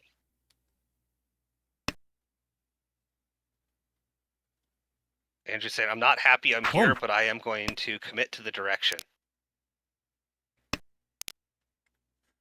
And Seven and so it's it, eight so look really good for him. He might reconsider this 9 so though. but this Ricci on the Shabo, five pin Forso, uh, is looking dangerous. And of course, oh no, oh no, Oh, it's a beautiful oh, Nakasuji trap. I do not blame that discard one bit. not a bit. Oh, not a bit. It played efficiently, straight into dealing in. Yeah, the clever bit about that was the 8-pin came out before the West.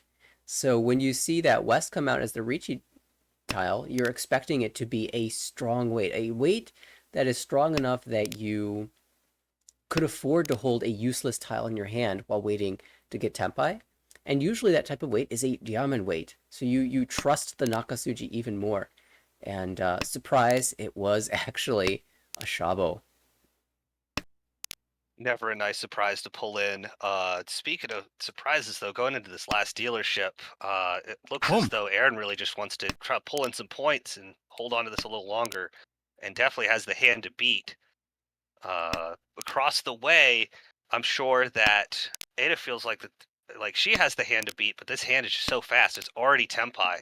It's one of those hands where if Unfortunately, you weren't in the lead here in a tight game, you might consider passing the first dragon and try to aim for a Ricci because it looks so pretty. But certainly in this type of position, I don't mind just grabbing 1,500 points and then re-rolling into the next round. absolutely. The only awkward thing to happen here is if we draw Dora. You actually have a Because choice there. if you draw Dora, though, you like if you toss it, that tells everybody that like, oh yeah, you're nobody's skipping Dora like that so easily. But just sumo it anyway. 500 Roll it all. to An important 1,500. sumo because Daniel was approaching a really nice looking Tempai. Instead, we will go again. And for this league, if the dealer wins and all last and they're in the lead, the game doesn't shut down.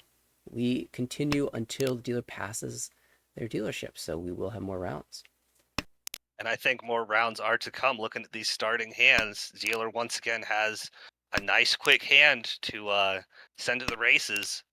It looks as though Andrew's hand has some potential, but definitely has some cleanup to do over in the honored suits. And across the way, we have we are quick, but we want more points than that. We want to try to see if we can snipe Daniel's points here, and then if then honestly, I can imagine Daniel's just trying to shut this down and take what points we can. Snipe first if we can, but definitely get out either way.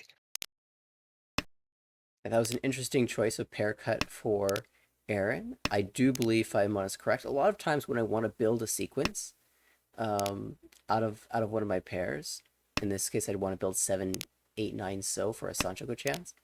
Usually I'll cut that tile, the pair that I want to turn into the sequence, the 7 so. But in this case, with the other pair in hand, we get that anyway instead of the 5 so. I think is correct. Interesting Onko up for Andrew here. Definitely wants a little more value than that, but we got to take what we can get. Oh, But 4 so? interesting. 4 so for Sun Uncle? Or the wide weight? Eat. Goes for the I think value. I like it. you have to. Now the question is, is there any tiles you skip here? Because that that 9 looks pretty safe. On Ipatsu, you get the value back, but otherwise, it definitely lessens the value. Yeah, Okay. that's a really interesting thought. Do we ever pass Ron? Does Aaron 7 cheat and fight? Shh. Maybe But what are seven we fighting so for with? a little safety? Yep. Obviously, since Andrew can't defend, we're hoping to see that tile. We know where we know where most of them are, though. It's funny that 3 and 6 are both dangerous, but not for the Rionman shape. Ooh, decisions, decisions. Oh, and we're gonna back off. Nice draw for dealer to kind of play around that. Maybe look like we're folding, but we're really holding on to this. Andrew would definitely have preferred if there was no chi, would have had the Tsumo for Sananko Goodness. and the overtake. I would not want the Daniel spot's also awkward. This is also Chi Toy. We've kind of backed into it, but we're not going to take it. Yeah, the 3-mon wasn't that dangerous, so could have tried to play for it a little bit, but 8-mon as well is a tile that could theoretically pass. Daniel just doesn't want to touch this Ricci. Yep, I think is seeing the possibility that if this ends in a draw, we're gonna stick in the same position. Um, Actually, with the right tempi payments, if dealer backs off, could take first here. Yeah, the problem is Daniel's been avoiding this by destroying his own hand, so he's probably not going to get the tempi. No. And I think he's content to let this go to a draw and claim second place here. There's the Dong. 9, and it will be taken. Needs Gotta some take it. Ura. One more time. Ura-san! Urasan to slingshot into a decent third. Wow. Do you It remember was how such a this game started? It was Andrew dealing into Ada for Ricci Dora to Ura-san. And he gets it back. takes back his investment to really pad this out to a third that you're willing to deal with. Wow, what a finish. What a game. This one was wild. We had that early Hanemon. We had another big Mongon. We had a Yakuman chance, Sho Sushi. We had a Baimon with Ura and Ura-san in the end here. Again from Andrew to salvage the game. Yep. No, yep. There was 2 Hanumans, a Baimon, and 2 Mongons in that game to make but nobody was above 40k for more than a hand, which is so surprising. Ada briefly above 40k, but really the score lines there were so interwoven. It nobody ever really took off with this game despite such big hands. You gotta appreciate the table giving us a fine game to watch. This was their last game of this session. And so I'll check the schedule. Looks like we have one more set of games going on. These will probably be our final set of games if we have time to watch them. Yep, I've definitely got the time. All So right, let's rearrange things. A quick pause from us.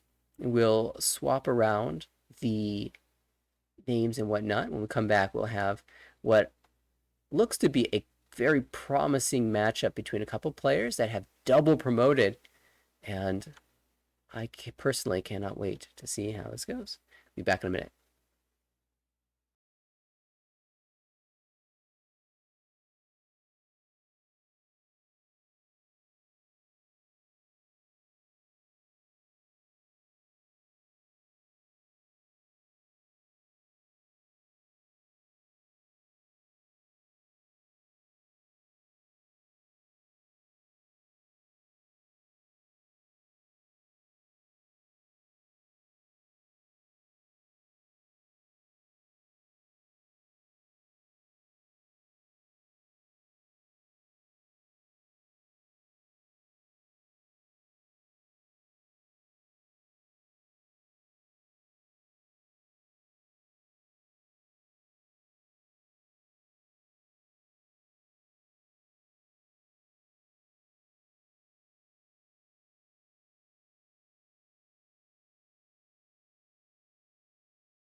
All right, folks, we are back, and there is a game in progress right now that we'll be heading to momentarily between Paul, Max, Emily, and Zhang.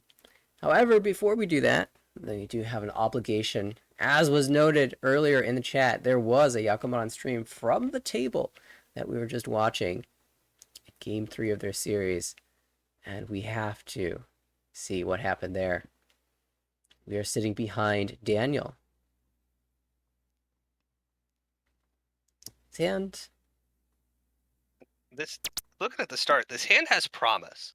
Like, but you're really looking around maybe a toy or something like that. But like you've got a good Rionman shape. Like you're really looking for something that's decent. It's right at the start of the game, so you don't really need to be thinking too big. yeah, as is, this looks like a really nice hand to 1 call open earlier, Ricci, but we do see the Ricci first from the player on the left. Strong weight. We draw a triplet. How do you defend against this? Nothing really safe, so just push. Yep. Just send and pray, and we send something around the Ricci tile, which can be dangerous, but gets away with it. 6-0 should be relatively safe with the early 8-0 cut, and now we have another Anko Tempai. If you dare jam the 4. But do we dare jam the fort? No. We don't. 7-pin we first. take. Yep, we actually take the safe tile.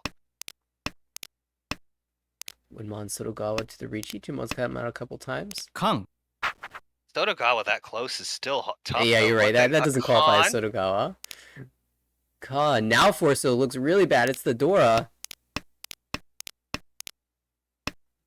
8-pin Suji. Oh, but now what? Now you gotta. What's more dangerous, Then the 6-pin or the 4? it's hard to say. There's nothing that makes the 6-pin feel good here, but the 4 is now Dora, which means that for safety or not, it's now just a scarier looking tile. It's a more valuable tile, which means you then, if I'm going to deal in, I'm going to deal in on the tile that's not worth bonus. But But the Forso did come out, and it ended up being Suanko Taki direct for Daniel. goodness gracious, what a swing to start off a game. Yeah, I don't What a think... turn of events into a conned Ricci on a Rionman weight note. Absolutely. Once you get the Suanko Tempai, you're definitely fighting. I don't think I would have been able to stop myself from slamming the Ricci, but I wonder if back here, even here, the commitment was made, because sometimes in this spot you can Dama the Forso cut, hoping to pair up 6-pin or 7-pin and aim for the Suanko, but maybe even here he says, I like my odds at Suanko. I don't need this Jam Tempai. Just playing for all of the marbles. Basically said, if I'm going to take the risk, I'm going to take the risk for something with some points attached to it. 缶 And well, 4 32,000 points, certainly worth taking a little bit of risk. Big reward for Daniel. Really sent that in as a Hail Mary and it got rewarded for it. It's kind of funny, technically Suanko Tonki Dora too, Check. for all that's worth. No Ricci, so we can't check the Una. But all right. Well, we do have a game that is underway. We'll check and see how far we are into it. I think they're playing 2 as well. Let us see. And this is actually my home currently. This is B2, and we're drawing into. Oh my goodness, what a hand to look at going into East 4. We've already got some decently developed hands given we just opened up. Across the way, we are Ish on 10 on a nice Pinfu hand. Our dealer though is nice Tanyo, possibly Sanshoku hand to chase with it though. Got double Yaku High from our north seat, and I see 2 Onkos in a pair over there for Ziyag. Yeah, sorry. So this hand is definitely cooking. Oh, Tough it is choice. Ish on 10. I personally commit to what I feel is the most valuable hand here, but we'll see what Max does. Max does not know I'm watching, and so he plays the 6-pin instead. Yep. what you're probably seeing is that you might lose the Sanshoku over getting your pair elsewhere. Yes, we are But you very also likely to lose the Sanchoku here. リーチ but you're also dealered. We want to make sure we get some points here. But there goes the Riki Pinfu across the way. ポン Fremon, 6mon. There's still But hope. we are going to chase. Four mon first. We can draw the 5 mon into the Sanchoku Tenpai, or 4 pin, 7 pin. How much do we believe in a flush here? Emily You have to considering. worry about the Ura flip from Paul. He seems to just be able to pull them in. Something you are well familiar with, I take it. Absolutely. Just got off of a table with him recently. And I've played him a couple of times over the seasons, and he's a strong player that knows how to find value. Speaking of value, though, we started breaking up a triplet, but we find another one, but we're Tsumo. not going to worry about it. And where did the Tsumo? Reached Tsumo Pinfu. No Paul. Ura on there, but still, it's early on. We're pulling in some value, and that puts us within a hair of first place. Definitely a position we want to be in going into the second. So here we are in the South rounds. We haven't really had the chance to introduce the table, but our dealer, super strong showing as a 4 done with 1995R. That's very promising. Zheong here and the dealer seat. Paul to the right has been regularly promoting, looks to be doing very well this season as well. 0 fourth places and a plus 92 scoreline. Another player that I've been keeping my eye on over the course of the few seasons that he's been a part of the ARML has been looking really good in those games. Emily across the table has been in the league for a while now, also having a positive season with 0 fourth places. And Max on the left, another player that has a style that is a little closer to my own, very much defensive minded. We saw him dance around that Ricci while still maintaining an each on 10 and not dealing in that 3 mon. Very, very impressive on that front. That dance is always a hard one to maintain. Going into this round, there's not any hands that look particularly fast. However, across the way, I guess that's another Anko. And that's a tough choice because really what we were hoping for here was the Sanshoku, but this hand seems to have other plans. But we're not going to take the Anko. We see our value elsewhere. This is a relatively efficient way to handle that if you believe in the sequences.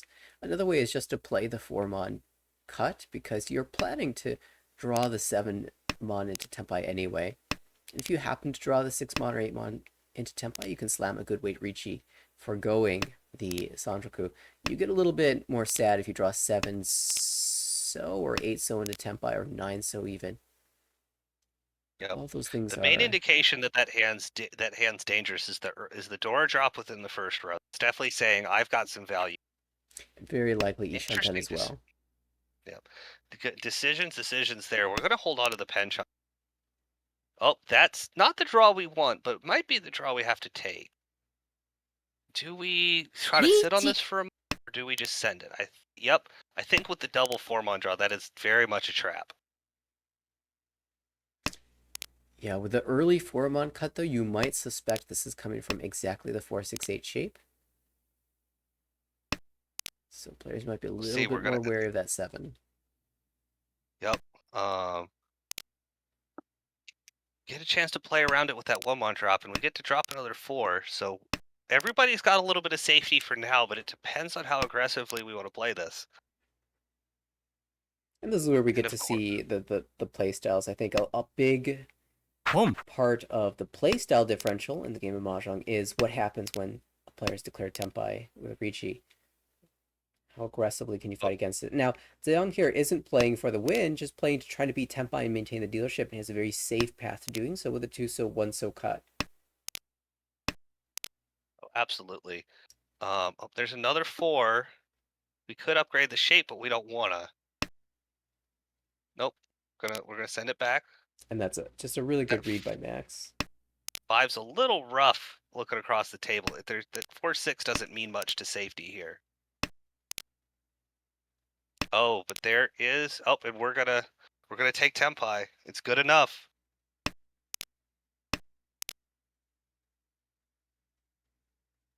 That is not a Tenpai, so Max is just finding his safest tile, and it And will go to uh, Ryukyoku. 2 players hit there. yep, the safest tile possible for dealer draw there. Easy way to just skirt in, pick up some points, repeat your dealership, and hopefully pick up some points here. Though this hand's definitely got a little bit of work to do. The guest pair's nice, but we've already got one. Off to our left is probably a nice one to watch because we've got 2 Yakuhai pairs going with possible Dora acceptance. Depending on how fast we want to play this is speaking of Yakuhai over on the right, we've already got ours as well as good Dora acceptance and some nice shapes that we just need to trim just a little bit. Across the way, I feel like we might have a reluctant Chi toy forming. We'll see how we want to play out this hand. No, denied. Nope. I think I don't. I like that. I think some of your shapes are good enough and your acceptance is nice enough that a nice Rishi Tanyao possible Pinfu hand is worth the risk here. It's okay. The wall says, I'll give you pairs somewhere else. Still rejected. Emily taking the wider shape here. This accepts the 2-pin into Tenpai, but does lose out on some possible shape improvement draws like this 6-mon. Yep. And here's where you regret cutting the 4-mon over the 7-mon, because we could have Ipeko if we held the Yep. pairs. Ipeko's still possible. We have to draw it again. Yeah. Draw another 7. You're sad about it, but at least you've got the shapes completed. Now we can Interesting afford the choice here. 1 pin and play for the Tanya. Yep, I like that. I like that. Once again, there's a Sanshoku possibility here now. So we're definitely not too upset about this. I really like that smooth 9-mon cut that Zeong just played.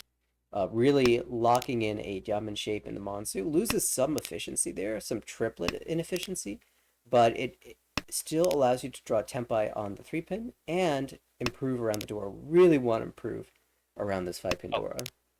Absolutely. There's even times where you might cut this 1 too early because you're like, if I draw the 3, I want to be around this 5. Speaking of 3, Paul drawing the 3-pin into Ishanten. Incredibly wide Ishanten, I might add. Oh, absolutely. There's a possibility for some Itsu here as well. This is an interesting choice here. I think we're going to throw it back, but... Oh, there we go. Tenpai. Richi Chundora. Now everybody's got to play around that. It looks super flush as well. I mean, it looks super flush, but it's not. But that's going to actually make it a little hard to see if we can find that Sozu. Interestingly for Zeong, on that 2-pin draw, I think I would have played the 1-pin personally and then tried to go west-west into a Tanyao, expecting to call the Mon shape. Now we might get that route anyway. 1-pin still safe tile if he can play the 1-so out, and he can. Emily pushed it already. Yep. Accidentally kind of making a nice route here, and then all very awkward tiles. Looking like they're electing to just back off for now. And nice. And But there's the Tempai. perfect... You're right. Max hits the Tenpai, doesn't slam a Ricci. Yep.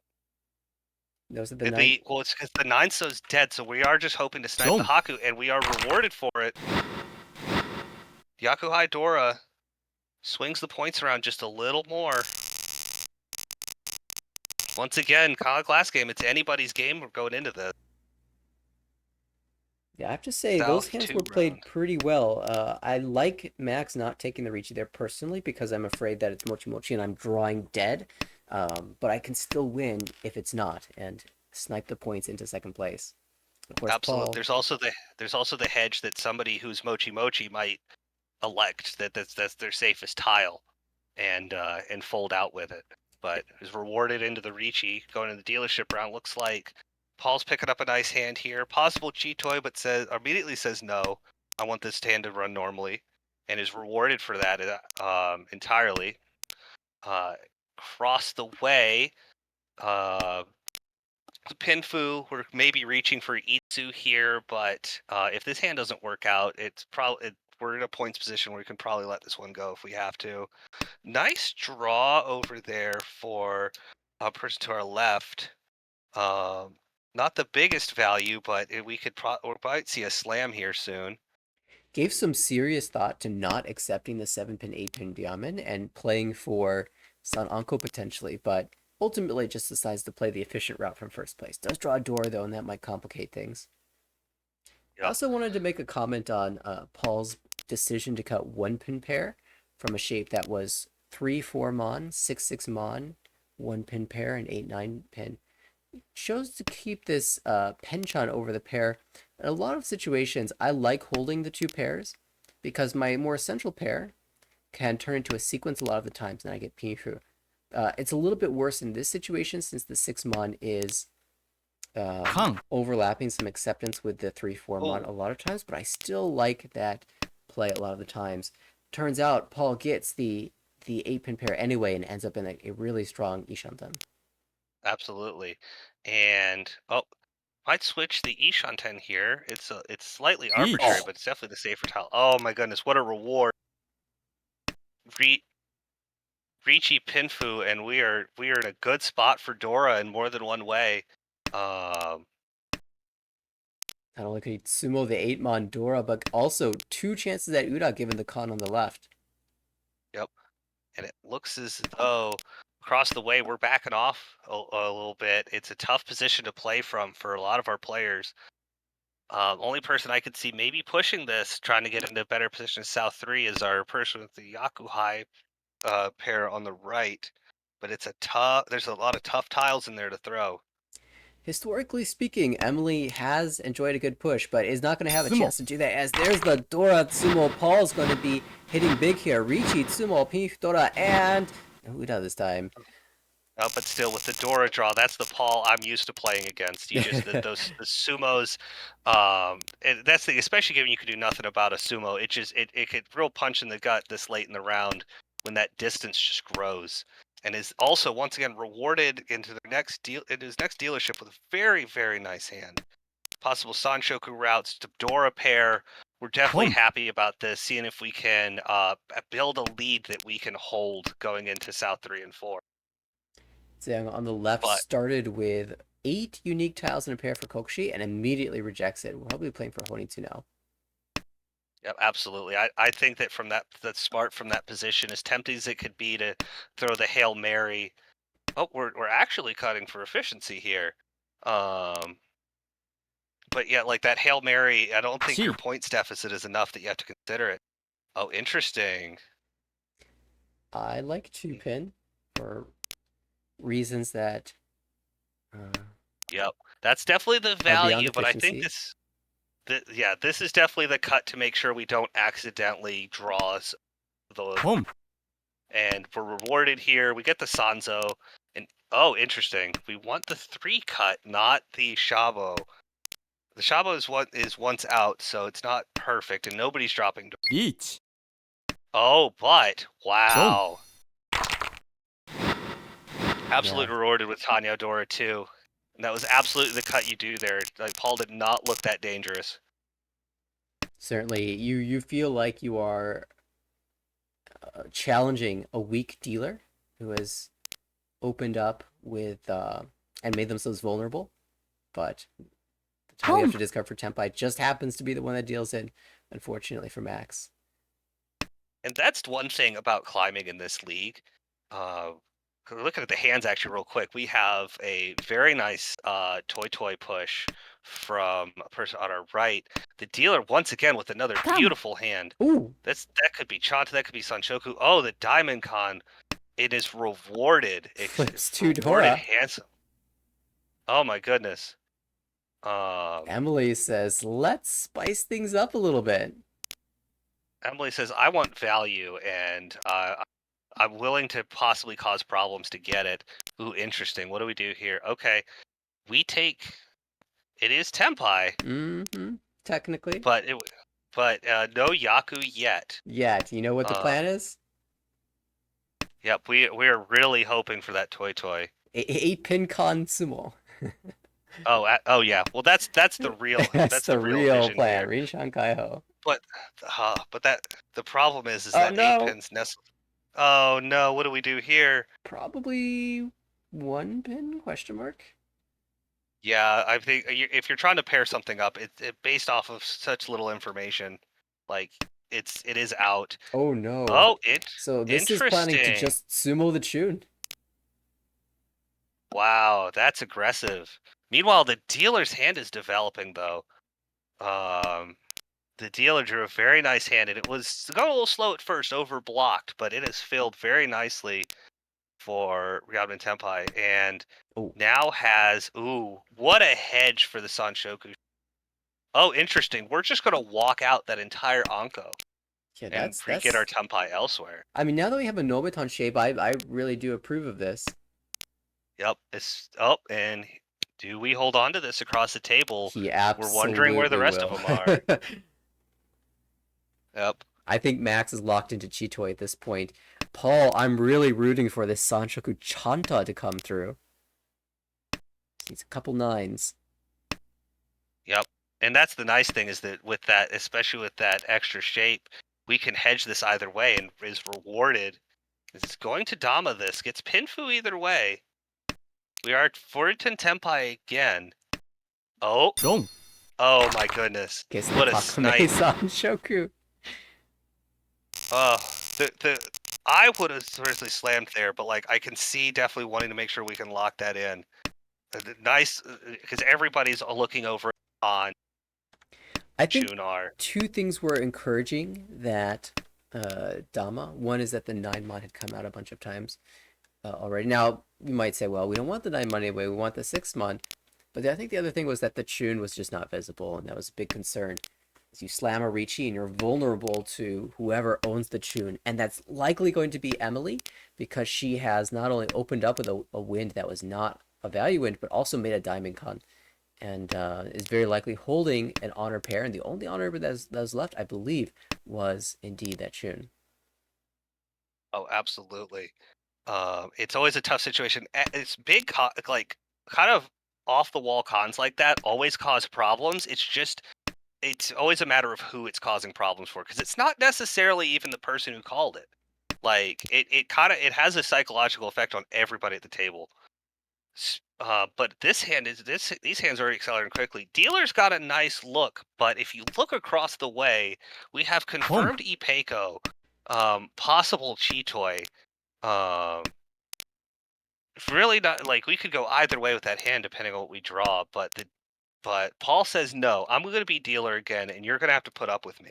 Oh, but Um, Max gets the Tempai. Will not Ricci this. yep.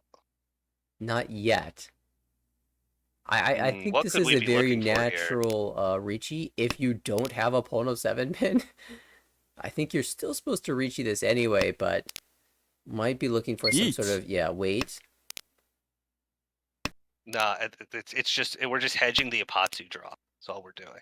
Yeah, of course, that Ippasu draw gives ツモ his Max. Hey, I'm really sorry. I read ahead in the script. It gives him Hanemon. So wait one turn confirmed strong? I don't know. Max up to second place. See, this is what Alex D from KC like elbows me in the shoulder for and says you're being rewarded for bad behavior.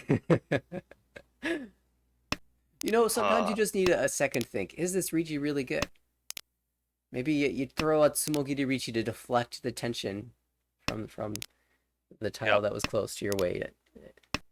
I feel like it absolutely calls attention to them looking at some of your past discards, but at the same time, I think you really wanted the value for that, and very much. Going into the South 3, Maybe it's really quickly, I want to hop off of that for 1 second. I will say, when someone does a Tsumogiri Ricci, I immediately look at their last Adachi, because I believe that it's very likely going to be related to that last tile. So sometimes that can draw more attention than distract from it. 1 oh, absolutely. Oh, we've got Chi. Looks like Paul wants to go ahead and really wants to just shut down this. Things are a little too close for comfort for him. Dealer's hand has nice value, but definitely needs some help to speed up here, especially with the Atotsuki Tenpai. building. Oh god, no. I think we're about no, it's about to happen. Oh, nope. リーチ We're actually hedging the Itsu, but Dora draw into Tempai Furitan. for the Sanmanchan. Oh, Furiten too, but it is the Sanmanchan, so oh, but I think this safety tune might end up backfiring here. We'll see what we drop next. Yeah, there's Across the way though, that's a scary hand that just didn't get enough time. it's We are Tempai. Tempai back there. No Yaku Tempai as Going well. Oh, Salanko but Tempai. It doesn't matter. The tune's gonna come out. Xiang looks at the hands like, ah, my Suanko. My Yep. Suanko chance. Yep, that would have been huge too for points to be in a better position going in here. And last dealership we've got some nice shapes. This is definitely dealer's hand is one to watch, especially with draws like that. We were already Ishan 10 and a very nice Ishan 10 at that. We really want that 7 pin, but I don't think we're mad about anything else. But Oh the my flush goodness, what is this? Emily's Tempai. Oh my goodness, we are Chi Toy. Oh my god, no, Correct, look away. It's okay, it's okay. Honitsu. Correct doesn't mind because it's Honitsu. It's not Chitoi, it's Yeah. Honitsu. I see. The hierarchy prevails here. Goodness gracious. Hellweight And actually, Chun? yep. The once out tune.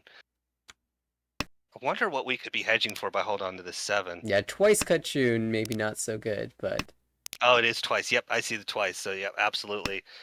Interesting Honk. choice here. Oh, but there's the north. That is also Peitaki twice.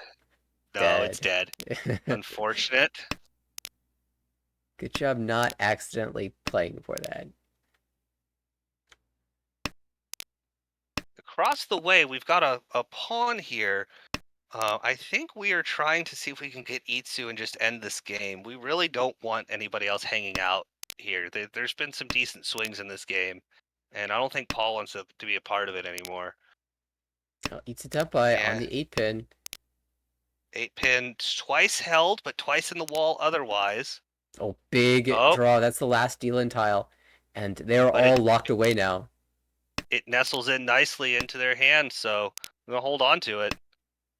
And oh my goodness, dealer stuck in Ishan 10 hell here, just not finding those tiles. Oh, interesting. We're going to we're gonna actually just complete that and just find our pair somewhere else. リ But ー of チ course, if we draw the wrong Pinzu, oh wow, oh goodness. 7 pin Eat. deals in. 8 pin deals in. ロン It's going to be the cheap way, though. Yep. The only Just don't- discard that dodged was cutting the 9 pin there. Oh no, but of course they're throwing in the stick. From the North player actually bumps them down. They got 4th by Oh, a you're hair. right. Just really Oh. unfortunate timing there. And that will save Zeong there. Minus 14.1 versus the 24.5 for Emily. Really tight there in the end. Max, that huge Ipatsumo will confirm a second place, plus 8.4. And Paul, a nice game all throughout, as we've come to expect, plus 30.2 in first place. And yep, honestly, if I'm Max, I'm okay with that deal in. It was soft enough. Like you still take your second, you get away with the damage there. Paul very happy with this. Really helps nestle him up in the top part of the B2 division, and keeps him out of 4th yet again. He may not get one this season at this rate. Yeah, of course, you expect it to happen eventually, but if you can go an entire season without a single 4th place, you are gifted an award, a title in the league. And I mean, we have a few contenders for that in the B2 division. I would draw attention to the clear winner of the B2 division so far, Tai K, my doppelganger, who is I wish I could doppelganger his scores because he is currently 6 firsts. Yeah, I don't know if we've The ever seen a monster start average on this the high. wins. No, I don't. I think some people confirmed that there has not been, and and it's also interesting. It's relatively modest call rate that as well, and a of course a minuscule deal in rate, Yeah, and it's just also the values of those wins that are really making them soar so high above everybody else. absolutely firing on all cylinders. Well, they wasted no time and went right into game number 2. Nope. I mean, at this hour of the night, you just want to go ahead and hop into the next one, get them done. And speaking of already go ahead and getting them done, we are already tempi at the dealer. Oh, with a huge improvement too. We just one Han. We want our dealership to happen and happening. Um, let's see. Dora is actually interesting. Nowhere to be found. Well, we're getting into row 2, and we just drew our first Dora. You had to say something. Yep. Didn't really want that. Was Ishanten. Now just gonna Gonna quietly back back off away. for the value. Well, Or of course, at this one, and is rewarded. maybe you just continue to draw out. That's an interesting decision. If you're Emily there, you can cut the 5-so instead. But Tsumo. it's not going to matter here as the 3-so is already cut, so no con opportunity. Will just be the 500 all. Yep. Absolutely everybody wondering who had the value there. And of Whoa. course, oh, what a start. This, I think it's Super Tanya time I for the think, dealer. yeah, indeed. I think we know who has the value this time around. Absolutely. Just this is a hand that you feel like you have to win. Sometimes this can lead you to playing almost a little bit foolishly because you almost want to just call it down so aggressively just to go ahead and block it in. And it's getting, and without even having to call anything, has been rewarded. Back to This back is to back Ishan useful 10 on the draws. call. Con. Kan. Oh my goodness. Oh, yes. This is Yes. we knew this was going to happen after that last game. This is, hey, everybody, look at me. Look at me. In case you were wondering who had the value last round, I will show you who's got it this time. Oh, goodness. What a decision here. Gotta be one of the 5s, and it will be 5-so first. Yep. It's tough because you still want to keep your options to pawn. But there is an argument to almost continue to make it like almost lower. It's like, are you Tempai already? Like, how bold was this con? With this 8, we're going to see Tempai here unless we decide to hold on to it. Pon. That's 4-pin cut. Each. Now we're Tempai. Wow. Max says, you know But what? I see that you're Tempai, and I'm going to Richi. yep, Max says all you did was give me Ura. And especially holding most of the dealer's weight, unknowing like is actually in a decent position. Really just can't, and actually could draw one more of it. But if they draw the 7, they're in trouble. Right. Oh, there's a Oh, 7. speaking of, with the amount of stuff I've spoken in, I may not be allowed back on broadcast. Oh, Max is going to shut it down. Let's see, are we rewarded with the Ura? Richi Dora. Nope, no Ura, but still shuts it down and says, I see your con and I fight anyway. Max, And that again, moves us. he chose to wait one turn for the Sanchoku upgrade. Didn't hit it. Still slammed the Richi. That's gutsy. Oh my goodness. I thought Max played like me, but I gotta rescind that statement. He's a braver man than I. Boom. Oh, quick calls here. We got Itsu possibilities for dealer, but we might not have time to see it come. As Paul across the way says, I don't know if I'm going to find more value here. Might as well take what I can get. And is rewarded. We're already Ishan 10 with Dora. Of course, there's another East call to the right. A lot of fast, not a lot of value floating around just yet. Everybody's got 1, so everybody's just trying to see if they can lock in Yaku +1 here. It's just a matter of who draws the right tiles. So Chi.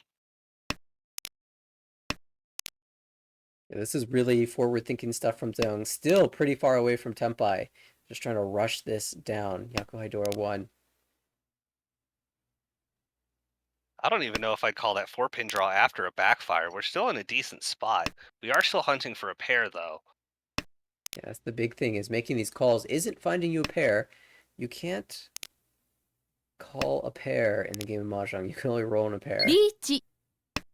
Oh, well, we've got Tempai here. Suji trap on the indicator. We see two of them, two still left in the wall, but everybody wants one. Paul Tempai, but does he dare drop the Dora? Surely not. No. Surely? Oh, You truly can push any Paul just tile says, for good weight. I'd win. And of course, if the 8 clears it, Dong. that's got to clear. But then is rewarded. All One right, Han plus a stick. I am learning that this table is has no fear. No. And that's the interesting balance being kind of in the middle of the pack is you have, I almost call it like, I sometimes call it deal-in trauma. You have get a lot more caution. I've noticed as you try to climb, people think a lot more strategically, a lot farther out. They expect a lot more skill from the people they're sitting at a table with, or a lot more sneakiness. But like in this kind of middle league, you have a nice mix of that where also you're like, no, I think I could go for this. And then you get rewarded. You get rewarded often enough that you keep pushing. Yeah, Emily's had two really nice hands that got shut down by brave opposition. Still, in the long run, you expect to win a few of those. So we'll see if one of these Richis pans out No, for absolutely. Senpai. Part of that is definitely thinking about your effects in the long run because you continue to play like that, you will net positive. It's just that sometimes the fools sometimes the gambit just pays off for other people. Speaking of, we've got nice two shunten for dealer. We really want to see if we can get that Ricci Pinfu here. Oh, even Oh committing no, south-south. oh, going to Tanya as well. Uh, One of the then weak we do have another. Oh, go ahead. I was gonna say one of the weaknesses here is the fact that for the 3-4 pin, 6-6-7-7 pin shape, it accepts the 5-8 pin three different times. So it's a lot of overlap on that shape. You might need to pull to get to Tempai. Dong. At that point, you've lost some value, but nope, Dama Pinfu just to extend into the lead. Feels like that's also Happened so a fast. pretty classic Ricci there. I'm had less of a read on why Paul chose the Dama that particular one. Home. Oh, off to the races already going into East 4 with a pawn across the table. That's probably a quick call and go unless we can draw West tile. It'd be a huge greed to go for the flush, but we're going to think about it. Shooting pair on the right for another quick hand. Only one Dora in sight so far. Dealer's got some work to do, but could find some value in the Peiko. And when you look at the hand on your left, do you see the potential for a flush? Because that's be the best way to use that Dora. If the 5-mon floater wasn't so nice, I would, but I mean, Zeong is playing for it. Clearly, with the 3-mon cut followed by 4-mon, the 5's got to come out soon, and it should be a flush. Yep. We've already got Tempai across the way. We're not too worried about the flush here. We've even cut 8-9. We're just trying to get some points and move this game forward. Seems like a race on pennies for first and second. Feels like if Max had drawn that 8-9 before completing the so sequence, he might have thought about the flush, but at this point, oh, could switch here, and it will switch. Interesting. He moves away from it, and especially with those early so drops, it doesn't look as bad. Dong. We'll get Yep. the win immediately. Just 1,000 points, but that keeps us moving forward. That was the last 4. The other one had just come out, so even if that was a defensive play, like that looked fine. It's just it's a tough deal in there going into our South round. Still a close game though. I wouldn't count anybody. Yeah, this is not the easiest dealer hand to play, though. No, we've got some. Our one bit of value here is stuck in my least favorite shade, that penchant there, and especially with such a nice quick hand over on the left and across the way. It's kind of a similar situation across. Might play a little quicker, might have some Sanshoku opportunities. The Wester, that's gonna be we're gonna have to reachy that, but there's 2 Onkos and a pair in there, so we might find some value. Looks like on the left, Paul perhaps with the best hand chance at 5-6-7 Sanchoku. Plays maximal efficiency here. Really smooth gameplay here. Will he get the best draw? And is the best draw the 6-pin or the 5-mon? I think it's the 5-mon because then it help even if the tempi is not as good, it helps with some confirmation.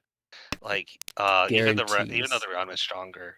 Though actually, I take that back just because that's early 6 drop might make a 5 look a little, and especially an 8, a little easier to drop into a possible Ricci. Yeah, if you're trying to lock in the value, you want the 5-mon. If you're trying to lock in the good shape, certainly the 6-mon. Yep. 6-pin rather.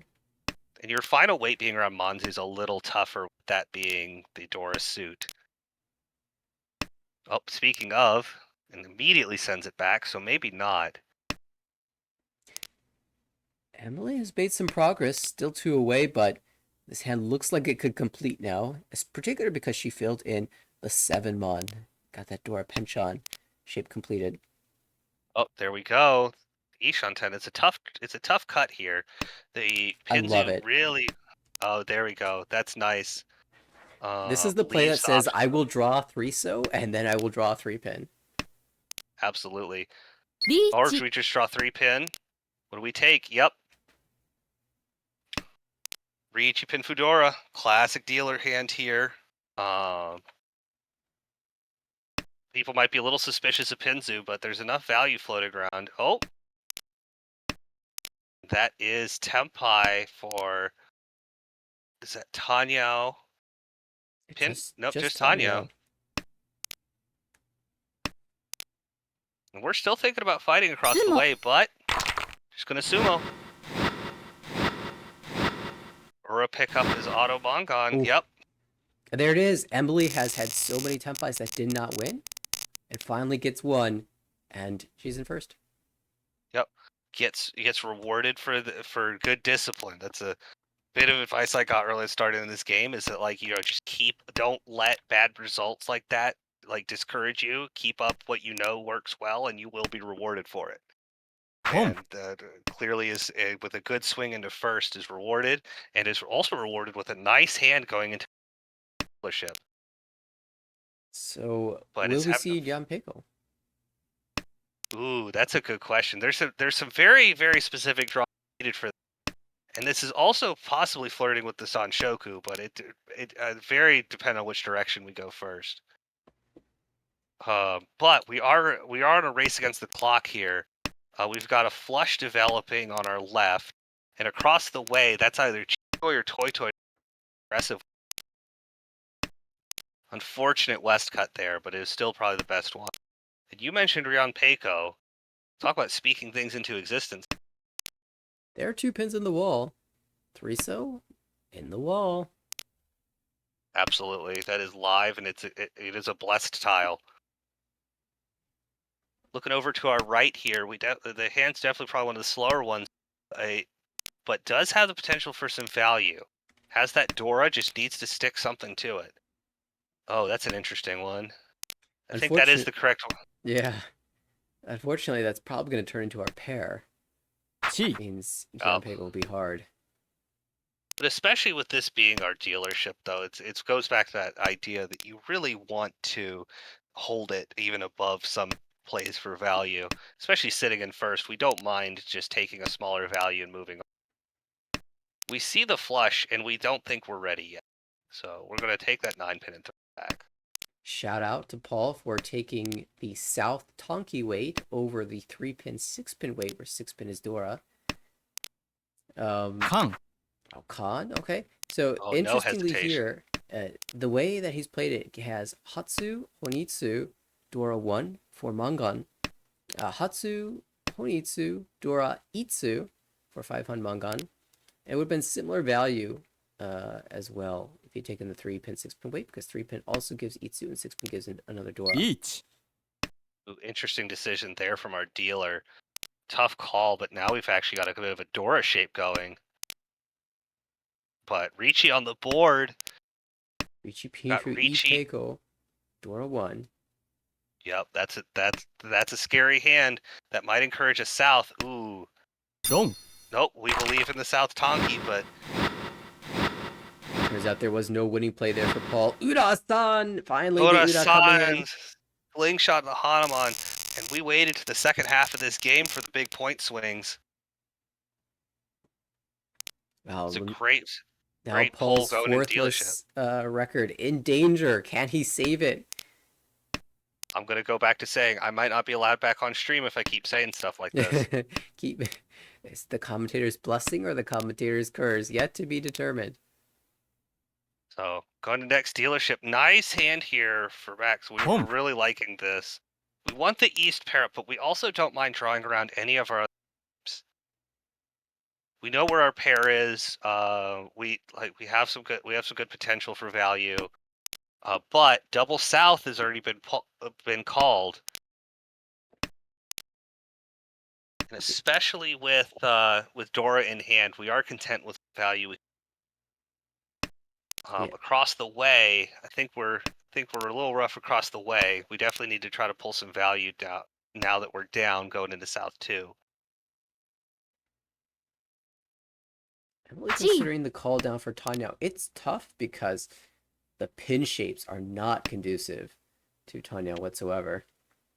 No. What might encourage you a little bit is the 9 being twice out, but you even with that, you run the risk of just drawing another one. Well, And Dora then Pullen certainly makes it worth it. oh yeah, Boom. everybody has to respect that, and I think across the way we just realized that the fastest way here is just to shut this down for Toy Toy. Nice 6. Do we take this? Yes. 2-pin Tempai. Kang. Ooh, no hesitation con, and Wow. that adds even more value. Emily goes from 4Han to 5Han. Tanya Mangan.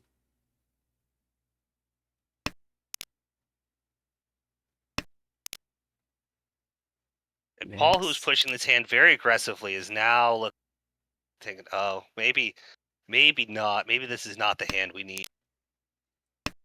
Yeah, Max A has a lot of scary Tempai, times. but declines it. Not enough. A 3-pin to make it worthwhile. Also from first place, a little bit less incentive to fight here. Now, if you're first looking at that, that's your main contender Oh my with the goodness, Mongon. the 2-pin Tsumo. Honky for Emily, and she pulls in another Mongon. This will put her into first now. Now, the fight is still on going to this last dealership, and look at it. Look at it, the dealership. They got a door pair, so we are definitely we want to see if we can pull the repeat here. I don't think this is the hand that switches us places, but it is the hand that gives us another chance. Close to Tempai on the right. Oh yeah, already on the right, and there's some good value potential there as well. And if we're Paul, we need it. We want to try to see if we can sneak up on our dealer here, see if we can pull a little more value to get it into our last dealership, make that one less repeat we have to worry about. Across the way, though, it's building. We have an Itsu chance. We have possibly Peiko chances. There's a lot of potential there. Pinfu type hand on our left, but at this point, they're trying to also snipe some points to get into our last dealership. Try to see if we can take on first.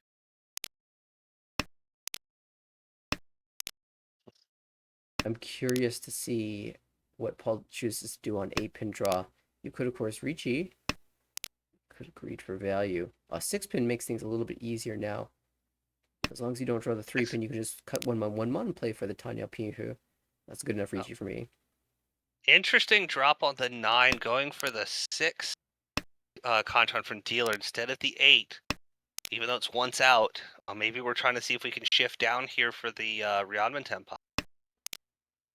Yeah, I like that thought because I almost treat this like an Ishanten instead of a Tempai. You're not actually expecting to win on the 6-mon. You will, of course, take it if it happens, but you rather expect that you're going to draw something in the lower Monzu, and any lower Mon draw will give you a better weight than what you have right now. Oh, interesting. I think the rejection of that 9-mon. Oh, rejecting the switch to the Tuso. I liked the Tuso, but it feels like he's got better options. Yep. It's interesting that rejecting that 9-mon over on the left earlier actually ups the deal in risk because that that sequence +1 shape. Oh, that's Tempai, and I think that 6 is about to come out. ドン Yep. So Xiang Ooh. gets the win no matter what. 1,500 points and a reroll. Yep. We're not too mad about that as Max, but of course that does make our chase on first just a little harder. Then of course, but this next hand gives us a little more chance though, especially fighting Dealer's Hand. Dealer's Hand's going to need a lot of work here before we see a chance at another win.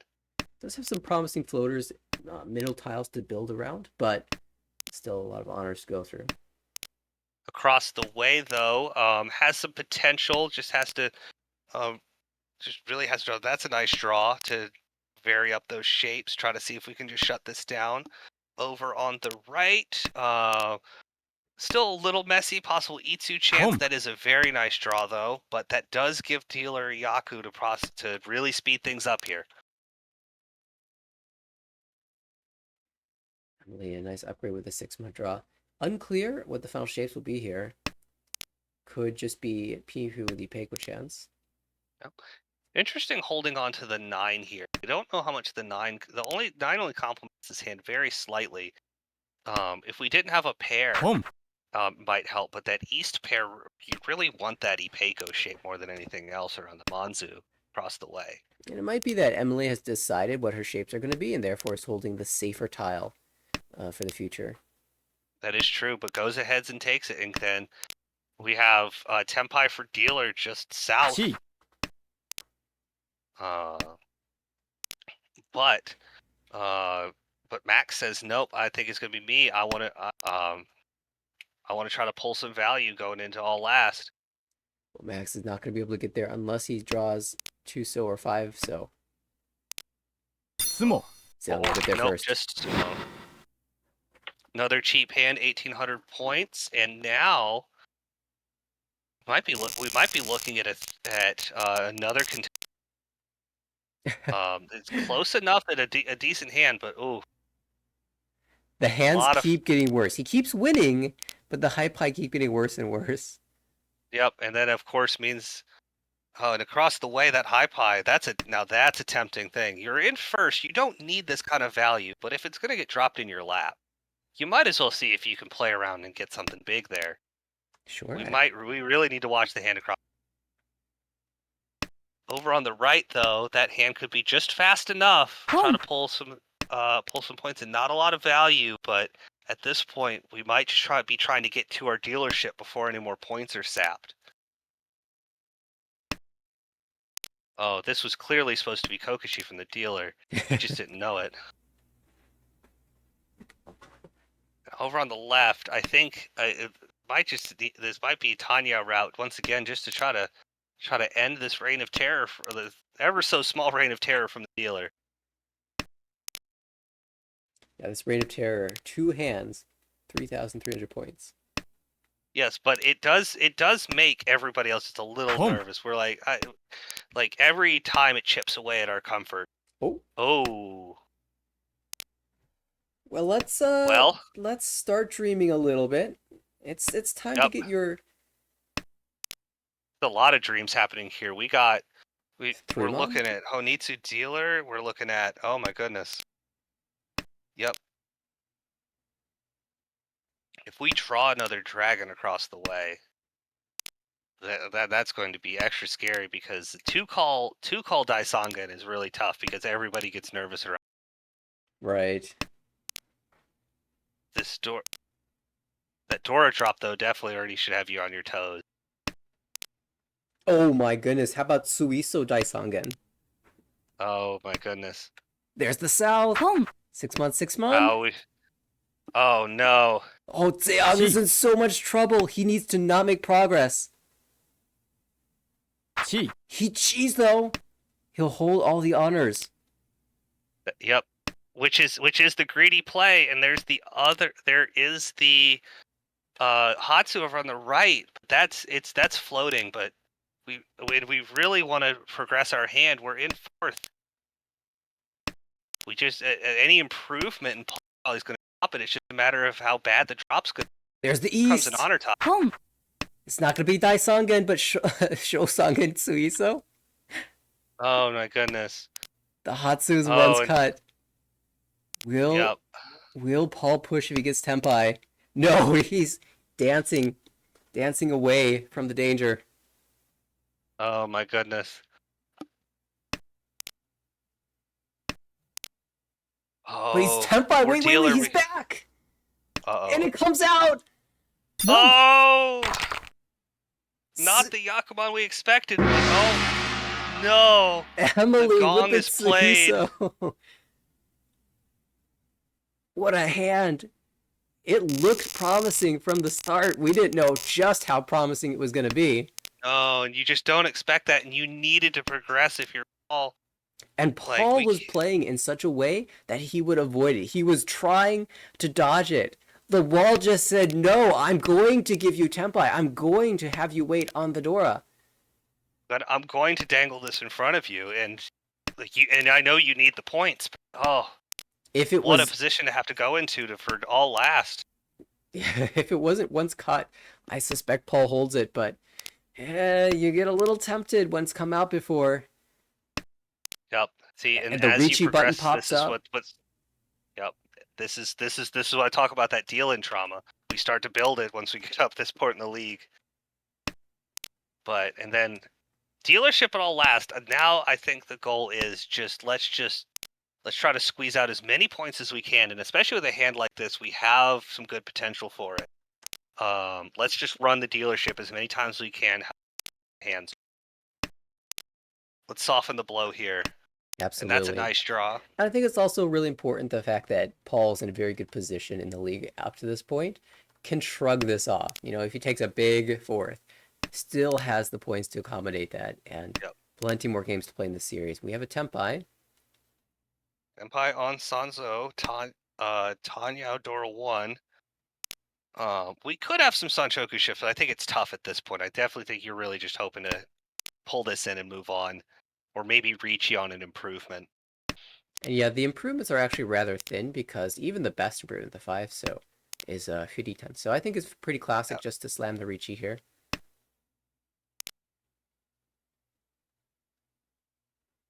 I just don't think he wants anybody to fold. So they fold, he's not going to pull in as many points. Might Tadashi Ricci here? Nope, we're going to hold on to it for now. Still 2 in the wall. I think the one across the way in Max's hand is pretty locked in. Emily on the right, looking really strong here with Ipeko Pifu, possible Sanshoku, Tanyo, Dora. A huge draw of the 5-mon, potentially. There or beyond Peiko potentially here, depending on how greedy we're feeling. This is Tempai is not a good one. I Yeah, think well, if you are Emily, you can either play for this hand as is and just try to end the game, or you can go super greedy and you're allowed to cut the 2 so there. リーチ absolutely. Oh, it's like, heck with it. We need to Ricci.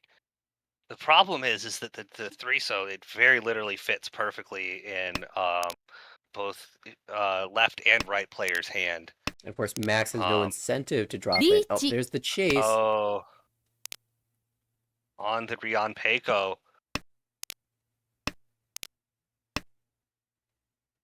So even if she'd cut, And there- oh, there it is. Tsumo. Oh my goodness. Just knew where it was in the wall. Ipod Sumo Pinfui Peiko. The rich get richer for a Hanuman to really just seal the fate of the table. I mean, Doesn't quite pull Max under, but puts a strong position. yeah, thank goodness it wasn't the actual Gianpeko. Oh, the Rion Peiko. Yep, that would have Baimon, extra dominated.